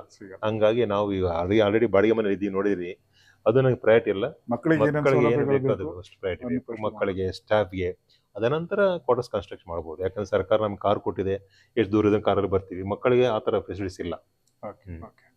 ಈಗ ಉಳಿದ 2 ವಿಭಾಗಗಳೇನಿದ್ದಾವೆ, ಕಾಮರ್ಸ್ ಮತ್ತೆ ಆರ್ಟ್ಸ್ ವಿಭಾಗಗಳು, ಅವು ಯಾವಾಗ ಶಿಫ್ಟ್ ಆಗ್ಬೋದು ಸರ್? ಯಾವಾಗ ಇದೇ ಬಿಲ್ಡಿಂಗ್ ಅಲ್ಲಿ? ಅಲ್ಲ, ಈ ಬಿಲ್ಡಿಂಗ್ ನಲ್ಲಿ ಸಾಕ ಪ್ಲೇಸ್ ಇಲ್ಲ. ಈ ಬಿಲ್ಡಿಂಗ್ ನಲ್ಲಿ ಎಲ್ಲ ಡಿಪಾರ್ಟ್ಮೆಂಟ್ ಶಿಫ್ಟ್ ಮಾಡಿದ್ರೆ ಅಲ್ಲಿಗೆ ಇಲ್ಲಿಗೆ ಏನು ಡಿಫ್ರೆನ್ಸ್ ಇರಲ್ಲ. ಅಲ್ಲಿ ಏನು ತೊಂದರೆ ಇದೆ ಅಲ್ಲಿ ಇದೇ ತೊಂದರೆ ಆಗ್ತದೆ. ಹಾಗಾಗಿ ಇದೇ ರೀತಿ ಒಂದು ಬಿಲ್ಡಿಂಗ್ ಪ್ಲಾನ್ ಮಾಡ್ತಾ ಇದ್ವಿ. ಈ ಬಿಲ್ಡಿಂಗ್ 2016ರಲ್ಲಿ ಎಸ್ಟಿಮೇಷನ್ ಮಾಡಿದಾಗ 40 ಕೋಟಿಗೆ ಎಸ್ಟಿಮೇಷನ್ ಮಾಡಿದ್ರು. ಕಂಪ್ಲೀಟ್ ಆಗೋವರೆಗೆ 48 ಕೋಟಿ ಆಯಿತು. ನಮಗೆ ಮೊನ್ನೆ ಕಂಪ್ಲೀಟ್ ಆಗಿದೆ, 48 ಕೋಟಿ ಖರ್ಚಾಯಿತು. ನಾವು ಇದೇ ರೀತಿ ಬಿಲ್ಡಿಂಗ್, ಇಷ್ಟೇ ಸೈಜ್ ಬಿಲ್ಡಿಂಗ್ ಕನ್ಸ್ಟ್ರಕ್ಟ್ ಮಾಡಬೇಕಂದ್ರೆ ನಾವು 60 ಕೋಟಿ ಎಸ್ಟಿಮೇಷನ್ ಮಾಡಿದ್ವಿ. ಯಾಕಂದರೆ ಅನದರ್ 2-3 years ಬೇಕಾಗ್ತದೆ. 60 ಕೋಟಿ ಎಸ್ಟಿಮೇಷನ್ ಮಾಡಿ ಈ ರೀತಿ 2 ಬಿಲ್ಡಿಂಗ್ಸ್ ಮಾಡಬೇಕು ಪ್ಲ್ಯಾನ್. 60 120 ಕೋಟಿ. ಮತ್ತು ರೋಡ್ ವೈಡಿಂಗ್ ಮಾಡಬೇಕಾಗಿದೆ. ಬಿದಿರುಕಟ್ಟೆ ಏನು ಸೋಪನಹಳ್ಳಿ ಇದೆಲ್ಲ, ಸೋಪನಹಳ್ಳಿಯಿಂದ ಇಲ್ಲಿಗೆ 2.3 ಕಿಲೋಮೀಟರ್ ಇದೆ. 2.3 ಕಿಲೋಮೀಟ್ರಲ್ಲಿ 1.5 ಕಿಲೋಮೀಟ್ರು ಗ್ರಾಮ ಪಂಚಾಯತಿ ಇದೆ, ಉಳಿದ ನಮ್ಮದು 0.8 ಕಿಲೋಮೀಟರ್ ನಮ್ಮದಿದೆ. ಸೊ 1.5 ಕಿಲೋಮೀಟ್ರಿಗೆ ಹೋಮ್ ಮಿನಿಸ್ಟರ್ ಅವರು ಇನಿಷಿಯೇಟ್ ಮಾಡಿ PWD ಎಸ್ಟಿಮೇಷನ್ ಮಾಡಿಸಿದ್ದಾರೆ. 34 ಕೋಟಿ ಎಸ್ಟಿಮೇಷನ್ ಮಾಡಿದ್ದಾರೆ ರೋಡ್ ವೈಡನಿಂಗು ಮತ್ತು ಲ್ಯಾಂಡ್ ಎಕ್ವಿಷನ್. ಫಾರ್ಮರ್ಸ್ ಲ್ಯಾಂಡ್ ಇದೆಲ್ಲ, ಅದು ಎಕ್ವಿಷನ್ಗೆ ಅದು 34. ಮತ್ತು ಇದೊಂದು 120 ಕೋಟಿ, 150 ಕೋಟಿಗೆ ನಾವು ಪ್ರಪೋಸಲ್ ಸೆಂಟ್ರಲ್ ಗೌರ್ಮೆಂಟ್ಗೂ ಸಬ್ಮಿಟ್ ಮಾಡ್ತಾ ಇದ್ವಿ, ಸ್ಟೇಟ್ ಗೌರ್ಮೆಂಟ್ ಸಬ್ಮಿಟ್ ಮಾಡ್ತಾ ಇದ್ವಿ. ಅದು 2 ಆದರೆ ನಮ್ಮ ಅಕಾಡೆಮಿಕ್ಸ್ ಕಂಪ್ಲೀಟ್ ಆಗ್ತದೆ. ಅದ್ರ ಜೊತೆಗೆ ನೀವು ಇಲ್ಲಿ ನೋಡ್ತಾ ಇರ್ಬೋದು, 4 ಹಾಸ್ಟೆಲ್ಸ್ ಆಗಿದೆ. ಅಲ್ಲಿ ಒಂದು ಗರ್ಲ್ಸ್ ಹಾಸ್ಟೆಲು, ಒಂದು ಬಾಯ್ಸ್ ಹಾಸ್ಟೆಲು, ಒಂದು ರಿಸರ್ಚ್ ಸ್ಕಾಲರ್ಸ್ ಹಾಸ್ಟೆಲು, ಒಂದು OBC ಹಾಸ್ಟೆಲ್, 4 ಹಾಸ್ಟೆಲ್. ಆ ಜೊತೆಗೆ ನಾವು ಏನು ಮಾಡಿದ್ವಿ ಅಂದರೆ, ಪ್ರತಿಯೊಂದು ಹಾಸ್ಟೆಲ್ನಲ್ಲಿ ಮೆಸ್ ಮಾಡೋದು ಕಷ್ಟ ಅಂತೇಳಿ ಒಂದು ಸೆಂಟ್ರಲೈಸ್ ಕಿಚನ್ ಮಾಡ್ತಾ ಇದ್ವಿ. ಕನ್ಸ್ಟ್ರಕ್ಷನ್ ಆಗ್ತಾ ಇದೆ, ಬೈ ಮಾರ್ಚ್ ಕಂಪ್ಲೀಟ್ ಆಗ್ತದೆ. ಎಲ್ಲ ಹಾಸ್ಟೆಲ್ ಕಾಂಪ್ಲೆಕ್ಸ್ ಮಧ್ಯ ಒಂದು centralise kitchen G+1 at a time 400 members ಕೂತ್ಕೊಂಡು ಊಟ ಮಾಡೋಕ್ಕೆ, ಮತ್ತು ಅಲ್ಟ್ರಾ ಮಾಡರ್ನ್ ಕಿಚನ್. ಇದು ನಮಗೆ ಮಾರ್ಚ್ ಒಳಗೆ ಮುಗಿದೋಗ್ತದೆ. ಇಲ್ಲಿವರೆಗೆ ನನ್ನ ಜೊತೆಗೆ ಸಂದರ್ಶನ ಮಾಡಿರುವಂಥ ಶ್ರೀ ಹರ್ಷ ಪ್ರಜಾಶಕ್ತಿ ಟಿ ಅವರಿಗೆ ನಮ್ಮ ಧನ್ಯವಾದಗಳು. ಅದೇ ರೀತಿ ಇನ್ನೊಂದು ವಿಚಾರ ನನಗೆ ಹೇಳೋಕ್ಕೆ ಮರ್ತು ಬಿಟ್ಟಿದ್ದೀನಿ. ಏನಂತಂದರೆ, ತುಮಕೂರು ವಿಶ್ವವಿದ್ಯಾಲಯ ಬೆಳೆಯೋಕ್ಕೆ ಕಾರಣ ಸಾಕಷ್ಟು ಸಹಕಾರ ನಮಗೆ ಮಾಧ್ಯಮ ಸ್ನೇಹಿತರು. ತುಮಕೂರು ಜಿಲ್ಲೆಯ ಎಲ್ಲ ಮಾಧ್ಯಮ ಸ್ನೇಹಿತರು ಯೂನಿವರ್ಸಿಟಿ ಬಗ್ಗೆ ಒಂದು ಕನಸು ಕಾಣ್ತಾ ಇದ್ದರು. ಅವರು ಪ್ರತಿ ಸಾರಿ ನಮಗೆ ಯೂನಿವರ್ಸಿಟಿ ಏನು ಬೆಳೀತಾ ಇದೆ, ಹೇಗೆ ಹೇಳ್ತಾ ಇದೆ ಅಂತೇಳಿ ನಮ್ಮ ಮೂಲಕ ಎಲ್ಲ ಸಮಾಜಕ್ಕೆ ತಿಳಿಸಿದ್ದಾರೆ. ಎಲ್ಲ ಮಾಧ್ಯಮ ಸ್ನೇಹಿತರಿಗೆ ನನ್ನ ಹೃತ್ಪೂರ್ವಕ ಧನ್ಯವಾದಗಳು. ಇಷ್ಟೊತ್ತು ನಮಗೆ ತುಮಕೂರು ವಿಶ್ವವಿದ್ಯಾಲಯದ ರೂಪುರೇಷೆ ಮತ್ತೆ ಇಲ್ಲಿನ ಕ್ಯಾಂಪಸ್ ಬಗ್ಗೆ ಏನೇನಿದೆ ಅದೆಲ್ಲ ಸಂಪೂರ್ಣವಾಗಿ ಮಾಹಿತಿಯನ್ನು ಕೊಟ್ಟಿದ್ದೀರಿ ಸರ್. ಧನ್ಯವಾದ. Thank you Harsha. Thank you. ಇದಿಷ್ಟು ಏನು ತುಮಕೂರು ವಿಶ್ವವಿದ್ಯಾಲಯದ ನೂತನ ಕ್ಯಾಂಪಸ್ ಜ್ಞಾನಸಿರಿಯ ಕುರಿತಾದಂತಹ ಮಾಹಿತಿ.